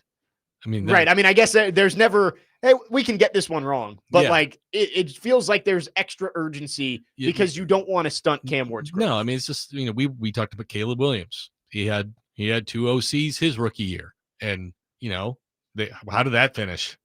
Not great. Yep. Not great. So I mean, Cam has come out publicly, craving stability. Yep. All right. Defending Brian Callahan unprompted multiple times. Yes. And so, look, you can't just keep a guy to keep a guy, because whether they say the definition of insanity is do the same thing over and over again and expect a different result. Sometimes you need to let things marinate, see how they go. We are 3 weeks in. Yeah. Okay. It doesn't feel like 3 weeks. It feels like it's been a long time since this season started. I mean, look here, I'll simplify it for you. Does it feel like the season's over? Yeah. Okay. That's what it feels like. Yep. It feels like the season's over. And that's why I said at the very beginning of this show, every decision you have to make right now starts with one question, and you nailed it. What's best for the quarterback? Yep. And so, I think you have to continue evaluating the quarterback as you go along and seeing, how he, continues to develop. And look, if it goes the inevitable path that it looks like it's going on, he'll have a new coordinator. He did it in college. He absorbed them all in college, and he's going to have to do it at this level. I mean, regardless, if they go 14-3 and Brian Callahan is back next year, he's not going to be his last coordinator. Yeah. No, that is true. That's just realistic. I mean, even Tom Brady had different coordinators. Okay. Sometimes he had the same one multiple times. It is true. If the quarterback's good enough, yes. Usually it doesn't matter if he goes through some of those changes. But this early in his career, it's not great. You worry about the effect that it could have. But you're more concerned about getting it right.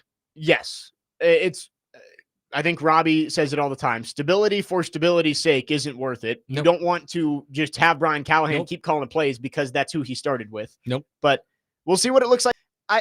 I don't hate it because he is the guy who literally is around Cam Ward the most. He is the one who is meeting him as he comes off the field pretty much every single time. You wonder if maybe that changes now that he's the play caller and he has to be, he's got his hands in a whole lot of different pies moving forward. But, that would be another concern that I would have. I'm big on first impressions. Okay. What's my first read on somebody? And, I've heard Bo Hardigree before and stuff, but this was he got up there yesterday in a difficult situation. All right. Lots of questions, lots of people going, what's going on here? I thought he sounded really confident. He did. Yeah, we aired some of it, and it didn't sound like he was overwhelmed by the situation. And I thought that was really, really, really important.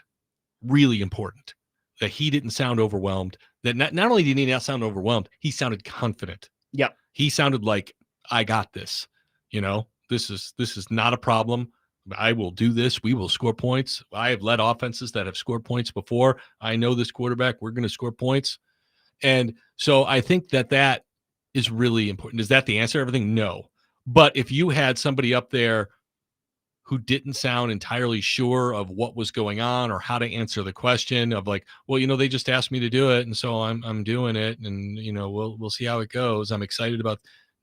No, he gave that whole like, MacArthur thing of I shall return. He sounded confident. Yeah. And again, that's what leaders do. They sound confident. And Brian Callahan said what he had to say. I'm good with it.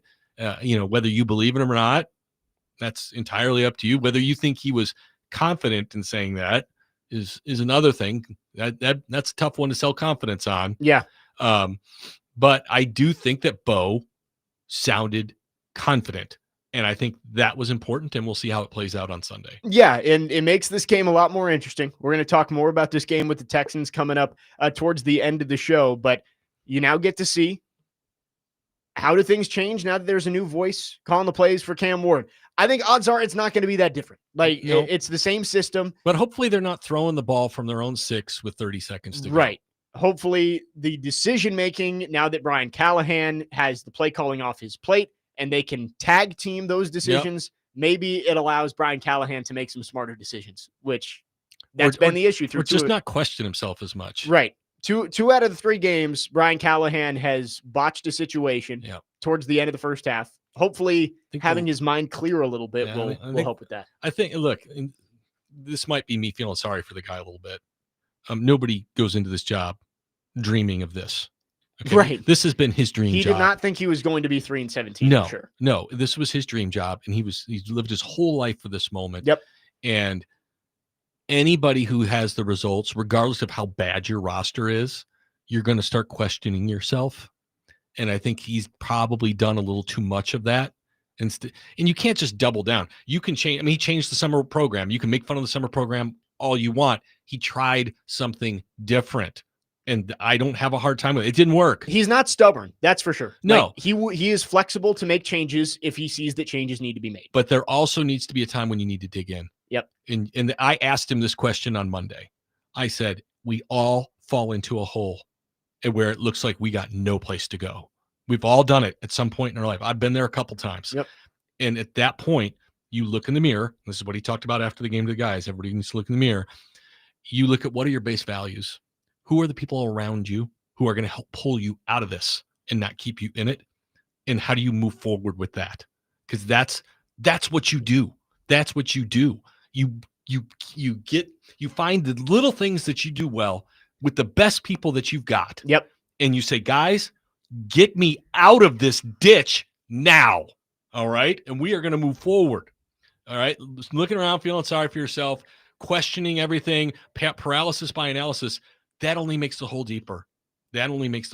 Yeah. I mean, we saw it in week 1. He got too aggressive at the end of the half, and people went after him for it, rightfully so. Yep. And we've seen he's played for the field goal back-to-back weeks. They're not great. I don't have a hard time playing for the field goal. Right. But make a decision. Commit to it. Yep. Commit to it. You got to be confident in what you do. And again, the hope is that getting play calling off of his plate will allow him to make some of those decisions more confidently and quicker. 615-737-1025 is the phone number. Hour number 2 in the books. Here on this Wednesday, we are going to pivot to college football here for the next couple of segments. Cory and I are going to have a discussion because the Heisman race feels wide open. Chance for a couple of local guys to get feels or is? Feels wide open. Is. There are a couple of guys up at the top. One of them just got surgery on his hand. Yeah, and another one just had a garbage game. Yep. So could some of these local guys get into the conversation? We'll talk about it coming up next. Jake Lyman, Cory Curtis, Parker Kelly, next man up here on 102.5 The Game.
Final hour, next man up, 102.5 The Game. Jake Lyman, joined by Cory Curtis from News 2, broadcasting live from the Busy Bee Plumbing, Heating, and Air Conditioning Game Nashville studios, home of the $99 yearly Beehive membership, where the buzz is always about great service. Plenty of Titans talk this morning. We will get back into the Titans, look ahead to their Week 4 matchup with Houston coming up on Sunday, but college football is a lot more fun to talk about around here right now. Yeah, let's do it. Tennessee 3-1, Vanderbilt 4-0. Vandy hosting Utah State could be considered a trap game on Saturday. That's an 11:45 kick over at First Bank Stadium, 10 a.m. pregame here on 102.5 The Game. And Tennessee, they've got a tough one too, heading on the road to face Mississippi State. That one could end up being a slip-up opportunity there as well. But come on, man. I'm not saying it's going to be, but you got the Cowbells. Give me the Vols minus the points. Mississippi State, they're undefeated. I would pick Tennessee as well. The Heisman race, though, no one is standing out right now. No. You look at the quarterbacks that you expected to be at the top of this list after 4 weeks. Garrett Nussmeier. Yep. Lenore Sellers. Yep. Drew Aller's in the conversation, but I wouldn't. They haven't played anybody, have they? Right. This is their first big test this week against Oregon. Chance to establish himself. Arch Manning obviously has not gone the way that he hoped. He's not even a consideration. Cade Klubnik, his team's 1-3. So those were the guys that you looked at preseason. If you wanted to go away from quarterbacks, Jeremiah Smith, he's still in the conversation, but it's not like. But to be a receiver, you have to be exceptional. It's got to be a historic season. Yep. And right now, it hasn't been so far. So right now, the favorites. Fernando Mendoza is the odds-on favorite right now, the quarterback at Indiana. Okay. And do you feel confident Fernando Mendoza is going to put up a Heisman caliber season the rest of the way? I don't. Probably not. But what are his numbers? Let's see. Fernando. I mean, they just hung 63 on Illinois. Right, they did, and Illinois has been a very good team. That game was a stunner for me, and so I will say that's very impressive. Right now, this year, Fernando Mendoza has a 77% completion percentage for 975 yards, 14 touchdowns, and no interceptions. So that is why he is the odds-on favorite right now. That is about 250 fewer yards than Joey Aguilar. Yes, Joey Aguilar, 11-24, 12 touchdowns, 3 picks. And Joey's completing 67% of his passes. Joey Aguilar, as of right now, and he's played Georgia, is tied for the 5th best odds for the Heisman. He should be in there. And I fully agree. You look at his stats, he also has a rushing touchdown in there too. So 13 total touchdowns. Look, he played Georgia and didn't blink. Not at all. All right. He went right down the field on that first drive and scored, and then came back with 2 passing touchdowns later in the first quarter. I mean, he looks as good as anybody. There's tell me I'm wrong. No. Carson Beck is second, right? Yes. John Mateer is second, but it might be fair to take him out of that because he's going to miss at least a significant amount of time. Yes. But so Carson Beck has been up there, and Carson Beck has been much better this year than I expected him to be. But last game against Florida, he threw for 160 yards, 0 touchdowns, and an interception. Yeah. Carson Beck has 150 less yards than Joey Aguilar, 5 less touchdowns, and the same amount of interceptions. And not that stats are everything, and they've played a tough schedule so far. Yep. But it's not like Carson Beck is blowing people out of the water. Okay, look, he played well against Notre Dame, so he gets a check there. Yep. All right, he gets a check there. But against Florida, a 1-3 team. Yeah. I mean, it's the thing is, like, you can blow up early in the season, but you got to have consistency. You're much better to blow up at the end of the season than early. There is recency bias in this of like, absolutely. What have you done for me lately? And so that game, even though they won, is a check for me against Carson Beck. Even though the Vols lost, Aguilar gets the bigger check. Yes. No, I agree. They hung 40 on Georgia. And you can't compare like quarterbacks. Wins end up being a quarterback stat, even though they shouldn't be all the time. Like Georgia's a really good team, and they're still Georgia. And Tennessee, Joey Aguilar had them in position to kick a game-winning field goal at the end. He had him beat. So the kicker didn't beat him, but he had him beat. Right. And so Pavia is upwards of 900 yards passing. I think, is it 8 touchdown passes?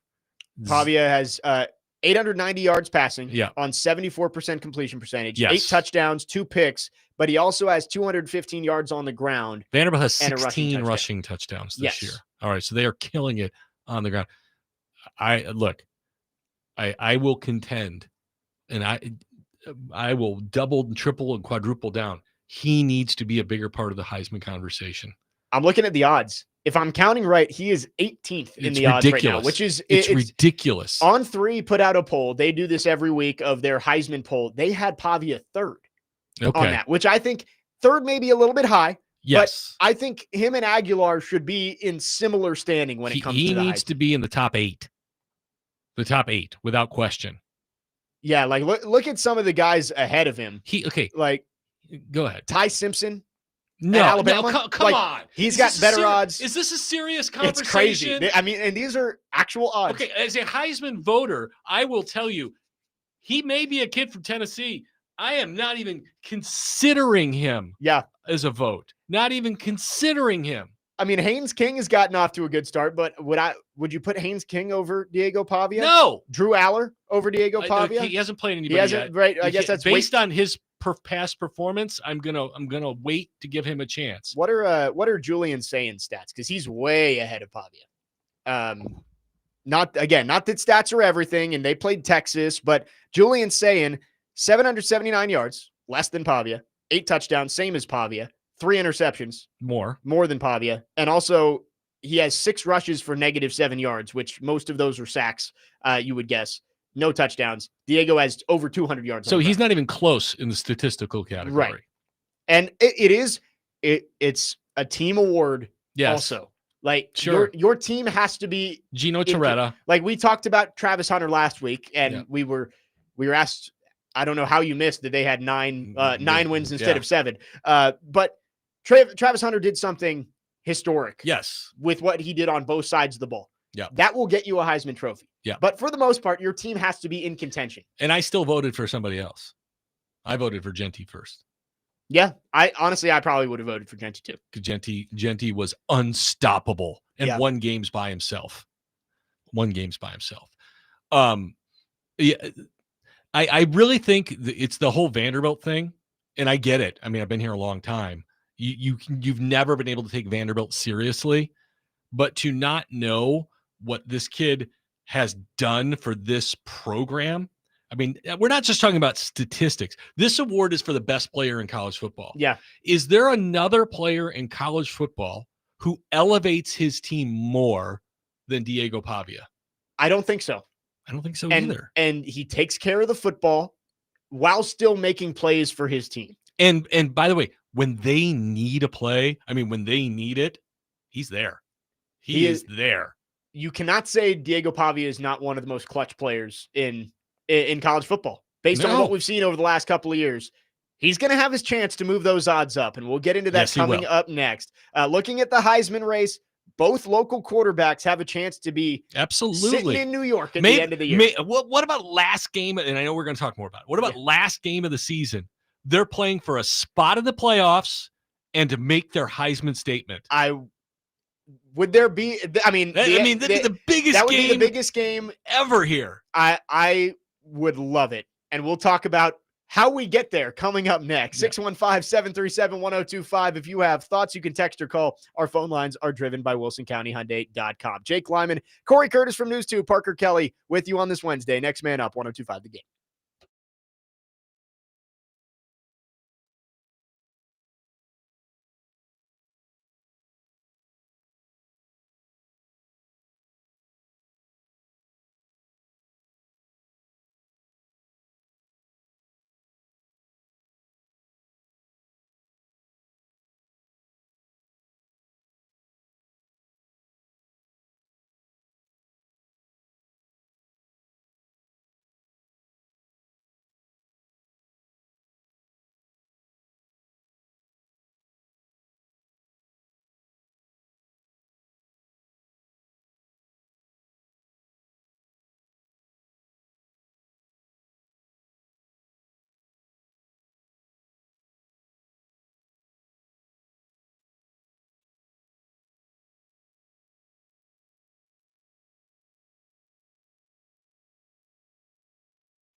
Next man up, 102.5 The Game. Jake Lyman, Cory Curtis, Parker Kelly with you. Talking some college football here.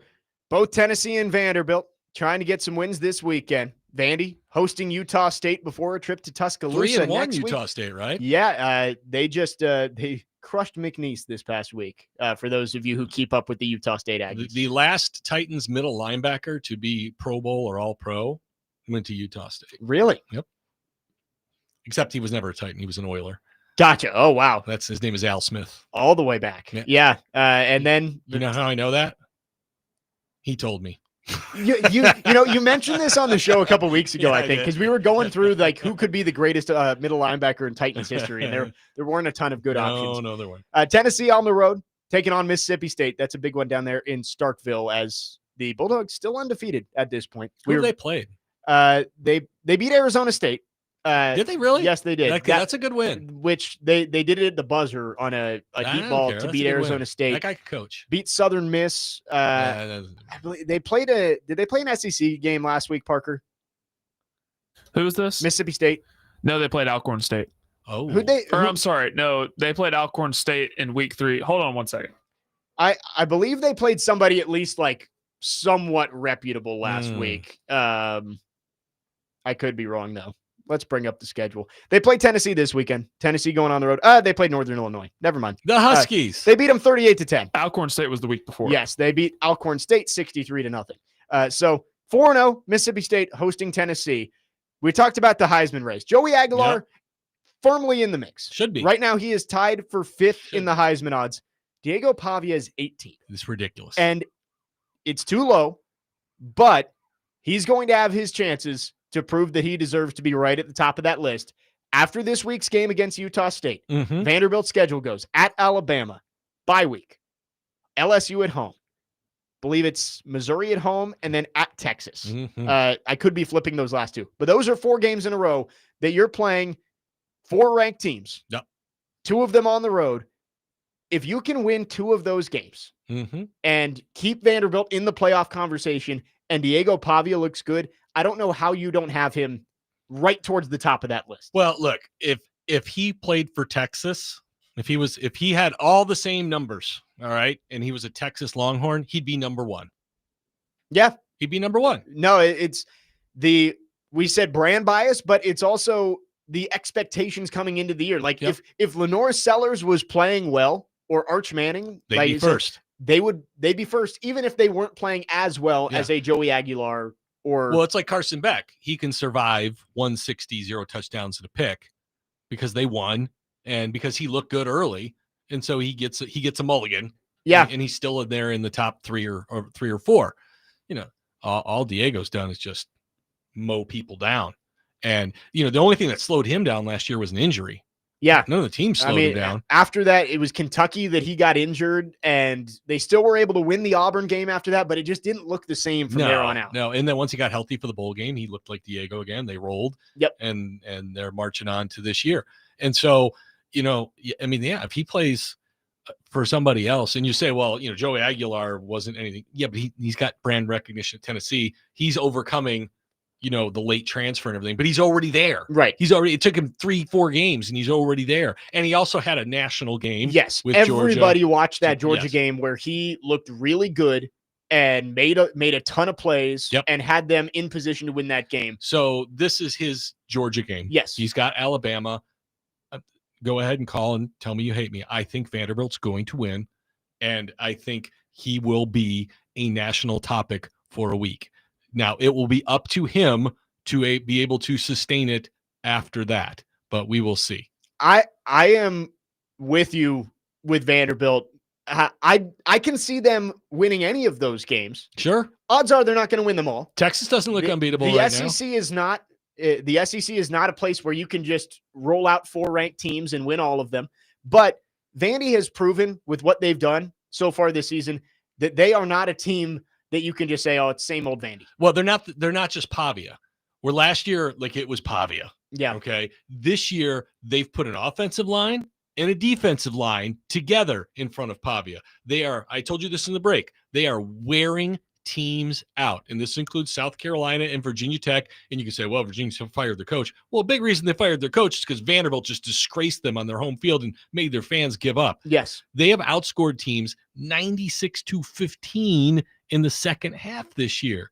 I mean, that's crazy. Yep. And you don't do that unless you are wearing people out at the line of scrimmage, which is exactly what they're doing. Yes, the offensive line has been great with the additions that they made. The defensive line is basically too deep. Yep. They can rotate people in and out. They're still waiting on Issa Wataha to get healthy too, which should help there more. And they have weapons. They got a three-headed monster at running back with Cedric Alexander, MK Young, AJ Newberry. All those guys get carries. They don't have a running back with 40 carries yet. Yes, they just rotate them in and out, and they're all effective. And you gave Diego Pavia weapons. You got a burner in Trey Richardson. You got a first-round talent at tight end in Eli Stowers. You got Junior Sherrill. They got a freshman Caleb Barnett who's fast. Like, they have options this year for Diego Pavia. They're going to be formidable in these games. I'm not going to say that they're going to mow through Bama, LSU, Texas, and go 3-0. But to say that they're not going to be competitive in those games, clearly – Anybody says that hasn't been watching. In them last year, right? I mean, they almost had Texas beat. Yes. We thought the Alabama thing was a fluke, and then they followed up and almost knock off Texas. I mean, that was really impressive. And listen, I'm not just pulling they're going to beat Alabama on my hat here. They beat them last year. They're better than they were last year. Alabama's got Georgia at Georgia, and I just don't think Alabama is that good. And I think they're going to get run, and I think they're going to be on tilt when they have to come home and play Vanderbilt. And the moment they fall behind in that fall game, it's all going to fall apart. Well, last year they were coming off the big win over Georgia, and it felt like they sleptwalked through the game against Vandy. Sure, all their fans are there. We're going to show up. We're just going to win. We're Alabama. They're Vanderbilt. They ran into the Pavia Express. This year, you would think that they wouldn't. That they've got this game circled, but you do make a good point. If they get run out of the building against Georgia, things might start to unravel at Bama because when you have 2 losses 4 games into the season, that doesn't happen at Alabama. No. And they might start to be checked out a little bit. Look, if they lose at Georgia and lose badly, like say they lose, 35-17, okay, and then they come home and lose to Vanderbilt, that could be it. DeBoer could be if out. they're 2-3 and come off a second straight loss to Vanderbilt, this time in their own building, I don't know. DeBoer's key card's not going to work. He's probably out on Sunday. So we're at that point where we're talking about Alabama's season being over because we never would have had these conversations before because we're questioning whether they're good enough. Yep. I mean, because they beat Wisconsin. Wisconsin's terrible. Yeah, they're very, very bad. And Wisconsin was playing with their backup quarterback against Alabama too. So they were a terrible team with their backup quarterback. Wisconsin went home against Maryland and got boat raced. I mean, lost worse to Maryland than they did to Alabama at home. What does that tell you? Yeah, and Alabama's only other win, Louisiana Monroe, which I think anybody could have beaten them 73-0 that day. Well, but also I think Alabama made a point to beat them 73-0. Yes. Which is not normally what teams do, but it's when teams are struggling, it's what they do. Yes. I mean, there's a reason Josh Heupel hung 72 on East Tennessee State. Right. He wanted to get rid of the taste of the loss to Georgia, understandably so. And so, that's what you do. Next week's going to be fun. Getting ready for that Vanderbilt and Georgia game. Alabama. Vanderbilt, Alabama. Yeah. Georgia, Alabama this weekend. Is Vandy hopefully likely going to be 5-0 and top 15 in the country heading into that one. Let's go back to our phone lines driven by WilsonCountyHyundai.com. Tim is on the line wanting to talk Vandy. Tim, thanks for calling. Go ahead. Hey, guys. Enjoying the show. You were talking about Pavia in the Heisman race. I'm going to tell you something. Yeah, he may be that low, but there's not a quarterback in the country I'd trade him for. I agree with you 110%. And if he played for any of those big schools, he'd be it. He would. And the thing about it, though, this is the most complete. I've been a Vanderbilt fan for 50 years. This is the most complete Vanderbilt team I have ever watched. Yep. Top to bottom. Their punter is great because he don't have to punt. we've got a field goal kicker that's probably an All-American. Our defense, I'm telling you what, now that defense we've got is nasty. And they don't rely on one guy. They're deep. No, I know. And on offense, we've got 3 or 4 running backs that can score when you hand on the ball. We've got receivers. We've got speed. And the offensive line's best offensive line we've had in years. Yeah. No, it's a complete team. And you mentioned the defense. Like, there's a lot of guys playing great football over there that aren't known right now. Well, and the problem, Tim, is you watch it. We've watched it. So we can sit here and say it. Yeah. But people who haven't watched it, they just go, it's Vandy. That's not true. They just, they ran into this team on a bad day. And, when Pavia talked back during the SEC media days that we were going to play for national championship, now I'm not predicting that. I'm not saying that. But Clark Lee talked about it 2 years ago. I know. We keep playing the way we are. We'll be in the hunt for a place in the playoff. Yeah. Tim, you're not dreaming. You're not dreaming. You're absolutely right. And 5 years ago, 10 years ago, you would have never said that about Vanderbilt. No. Never. Yep. And I'm going to tell you something.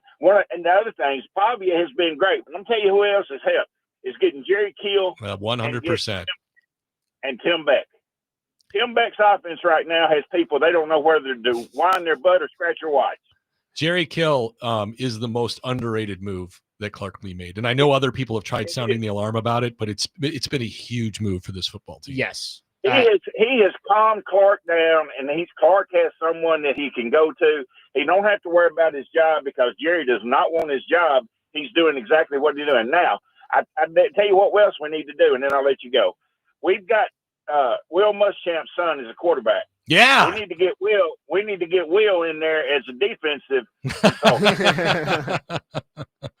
Yeah. Is Will working anywhere now? No. Not as far as I know, he's not. He goes to all the Vanderbilt games. Okay. Yeah, that is true. Okay. Did I hear Mark Cuban was at the game this weekend? There were a lot of people at the game. Goes to school at Vanderbilt. Okay. Yeah. All right. Theo Vaughn was there as always. Yeah. Scoping Diego's mom. Theo's trying to get a date with Pavia's mom. Yeah. That's just weird. Thank you for the call, Tim. You also had Darius Garland was there, who didn't play much when he was at Vanderbilt, but Vanderbilt, former Vanderbilt Commodores basketball player, Jay Cutler was there on Saturday. I got jokes for that, but I'm going to be quiet. No, I think what Tim said is right. And I do want to just emphasize the Jerry Kill part of all of this. Yeah. Like, again, I've said it before on here. I was at Virginia Tech the 1 year Jerry Kill was there. Mm-hmm. That is the only competent year of Virginia Tech football I've seen. I saw when I was a student. Can I say something? It's not to pile on. The Titans could use Jerry Kill. I think a lot of football teams, pro, college, high school, they could use Jerry Kill. And I know a lot of people at home probably don't know who Jerry Kill is.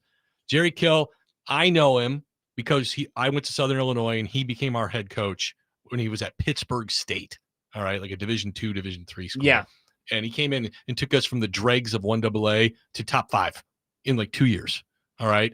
He went to Northern Illinois and built that team. He wasn't the coach of their Orange Bowl team. He left the year before. He built that team. Right. That was his team. And then he went to Minnesota and he won at Minnesota. Not huge, but he won at Minnesota because that's a very tough job. Yes. But so you're saying, well, why isn't he coaching one of these places? He's had a lot of health problems. Yes. He's had cancer. He's had problem with seizures. And so, he's had a lot of health issues, but everywhere he has gone, New Mexico, Minnesota, Northern Illinois, Southern Illinois, Virginia Tech, they're always just hugely better. Right. No program gets worse when Jerry Kill shows up. No. And it allowed last year for Clark Lee to focus on the defense and Jerry Kill to be the CEO overlooking everything and holding people accountable. Yeah, I think that's a big one. He is the hard guy in the room. And they don't hate him for being the hard guy, but he's just the guy who demands more. Yep. And that is definitely an underrated part that maybe the common college football fan wouldn't know who doesn't follow Vanderbilt. But yes, Jerry Kill, Tim Beck, the New Mexico State influx has definitely been a huge part of Vanderbilt's revival over the last year and a half. 615-737-1025 is the phone number. We'll stick with this for a second. There's a text I wanted to get to about Diego Pavia on our text line driven by WilsonCountyHyundai.com. Jake Lyman, Cory Curtis, Parker Kelly, next man up here on 102.5 The Game.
Final couple of segments. Next man up, 102.5 The Game. Jake Lyman, Cory Curtis from News 2, Parker Kelly with you. Chase and Big Joe coming up at the top of the hour. And Chase just texted me. We're talking about Will Muschamp. Will Muschamp is going to join Chase and Big Joe next Tuesday at 12:15. So nice. There you go. Will Muschamp and his son actually got into the game on Saturday night after Vandy put up 70. Somebody asked me the other day, like, what are his chances of being this team's quarterback of the future? And I just said, I'm going to be honest with you. I have no idea. Yeah, I have no clue. I know they like Blaze Berlowitz, who right now is the backup, but like kind of a cool name. It would be great. If he ends up being good, you could sell t-shirts. Blaze Berlowitz. The Brentwood Blaze. That's the Little League football team. I would guess maybe they'd look in the portal for a quarterback after this year, but you think they'll find a Pavia? I don't know if you're going to find. I don't know if there's too many Pavias walking So around. somebody suggested this to me the other day, and that was their next quarterback is one that we know really well, and suggesting it's going to be Nico. And my response was, I understand why you say that, but I don't know that there's anybody in this state who actually thinks he's any good. Well, and Nico kind of feels like the polar opposite of Diego. Like that's all of the things that makes Diego great is stuff that Nico doesn't do. No, which is, play hard, try. Right. Like Nico, I shouldn't say that. Nico's got the stereotypical height, arm strength. Yes. Diego's a good athlete, but like all the things that Diego does well is what Joey has Nico has struggled with since he's gotten to college. Jeff on our text line, driven by WilsonCountyHyundai.com, says, guys, I don't claim to be not too knowledgeable about the SEC, but all the talk about Pavia makes me think about Tim Tebow, a college phenom that everyone seems to think has no shot of succeeding in the NFL. Do you think he gets his shot or will be sent to the CFL? I agree with you. Pavia, at least as of now, before we see the rest of his final season, is a smaller scale version of Johnny Manziel, Tim Tebow, right? Yeah. He's not the Heisman winner right now, but he's the guy who you can tell. I think Manziel's really interesting when you make that conversation because that's kind of, the run around, make a play guy. Yes. But doesn't have the height, doesn't have the stereotypical arm strength that you need. Manziel was a first round pick in the NFL. Diego's not going to be that. No, he's probably not going to get picked at all. Diego will get a shot, I believe, in a training camp next year. Sure. I think somebody is going to bring him in. Maybe the intangibles work out. He's proven people wrong at every stop he goes to, but I don't know if he'll ever make an NFL roster. No, I don't know if he will. I think he has to have the right match. All right. And also, what are the coaches looking for from him? Yeah. I think, and we're also in a day and age where teams keep two and put one on the practice squad. Right. So, his willingness to be, practice squad, quarterback and that sort of thing. And again, I poo-poo this like offhand right off the bat. And then I go, wait a minute. No, because we don't have quite the same stereotype for short quarterbacks that we used to, because Drew Brees, Russell Wilson, Kyler Murray, and some of these guys have been successful on different levels, but been successful. So why can't he? There are certain teams that believe in bringing winners in, and that kid's a winner. Yes, he's a winner, and maybe he's just a good locker room presence to have around. And so you bring him in, and you see what you got. And if I were a team like the Ravens or the Jets with Justin Fields, I say, you know what, this guy is my third. Seeing what I've got for a year or two might not be the worst plan that I've got. I'm certainly intrigued to see how it pans out in the NFL. I mean, either he's going to get beat up in the locker room every day, or it's going to be fantastic. Yes. I don't think that there are going to be a ton of NFL scouts who are like standing on the table for Diego He's Pavia, not that guy, because what he does not typically translate to the NFL level. Absolutely. But somebody's going to take a chance to bring him in there. Some guys' performance transcends their ability. Does that make sense? Yeah. I mean, like, you put together height, weight, speed, arm, and it equals a 12. And you put together performance and it equals a 30. Yeah. And you go, okay, well, I mean, the lights go on and this guy delivers. This guy here, you put all the parts together and it's a 30 and the performance is a 12. Yeah. Which one do I want? It's true. And the best quarterbacks don't always have the best traits. I'll give you another guy who I think Diego Pavia could absolutely be in the NFL. Gardner Minshew. Yeah, I kind of like that. Same moxie. Right. I mean, Gardner's not the biggest guy, but he just goes out there and makes plays, believes in himself. Another guy who nobody thought would ever get a chance, Right. I like that because Manziel and Tebow are a little different because of all the hype that surrounded them. Yep. Minshew maybe is more of a realistic comparison to what he came Pavia into could be. was it Washington State Yes. that last year out of nowhere. Yep. And did he get drafted by the Jags? Yes, I think he was a 6th round pick. Okay. So maybe there is a spot for him to get drafted. The Titans have an extra 6th round pick. Maybe they be interested. There you go. Just keep him in Nashville. Yes, he was a 6th round pick by the Jaguars. Okay. So yeah, but and I think maybe that's a comp. Maybe that's a comp. I don't know. It'll be interesting. But like I said, the number one characteristic he's got is winner. And that is not something that everybody has. And it's one of the hardest things to find. Yeah. And I think there will be an NFL front office that at the very least is going to take a flyer. Oh, how about this matchup? Vrabel and Pavia. Mike Vrabel, Diego Pavia.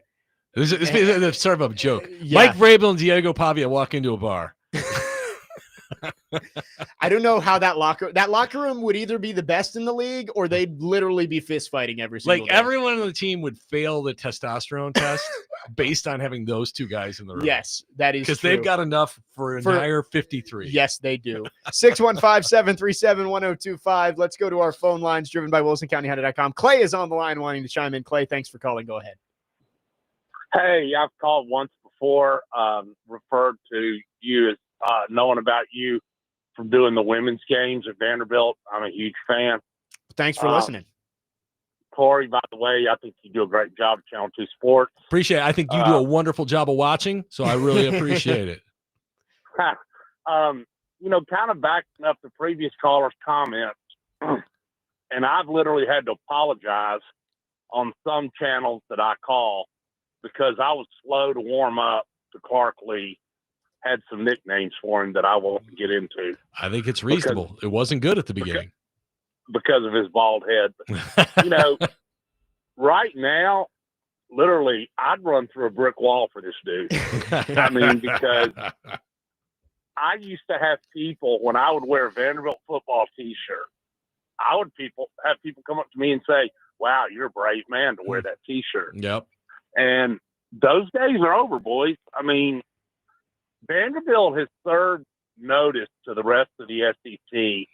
And I'm not saying, they're going to be in the playoffs. I'm not saying, Clay, any of that. There's an 18 next to Vanderbilt right now. 18th in the country. Right. What I am saying is the rest of the league better understand when you play the Vanderbilt Commodores, you're in for a 4-quarter fight. Yeah. I think we can say that. Yeah, I agree. 100%. Appreciate you calling in, Clay. All right, thanks. I don't I know I don't want to be rah-rah radio. I don't. But I just wanted to take the time to say, if you don't believe in it, you're not watching the games. You're missing out. Yep. You're missing out because this isn't same old Vanderbilt. This isn't this isn't the same as last year. No, they're better. The talent level on this team is way better than last year.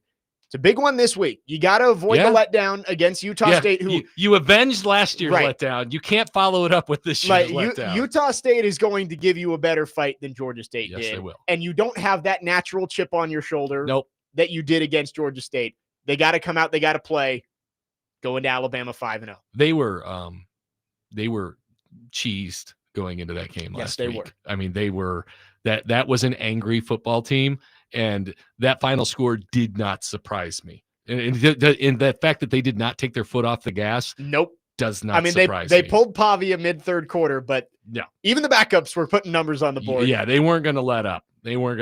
70 points for the first time since 1918 for Vanderbilt football. Even I wasn't alive then. Yes, we went through the kind of overview of 1918 Vanderbilt football, where their quarterback died in combat in World War I before the season. So they had to have a coach/player step in as their starting quarterback that year.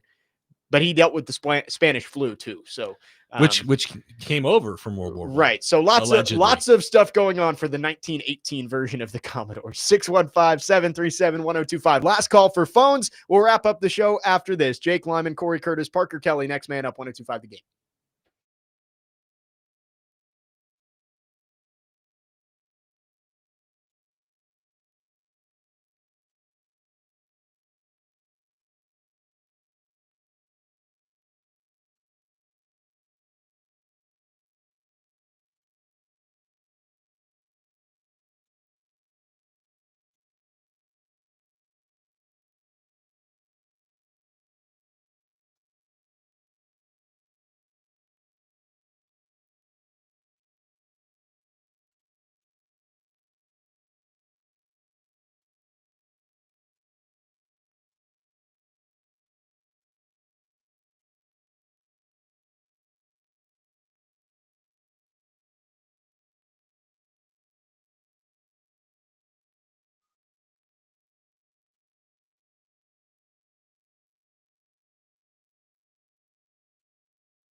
Wrapping up the show on this Wednesday, next man up, 1025 The Game. Jake Lyman, Cory Curtis from News 2, Parker Kelly with you. We got just a couple minutes here Brian Callahan getting ready to speak. Could come any second. Right. We're keeping an eye on it. If he gets up there, we will take that live and then get you off to Chasing Big Joe after that.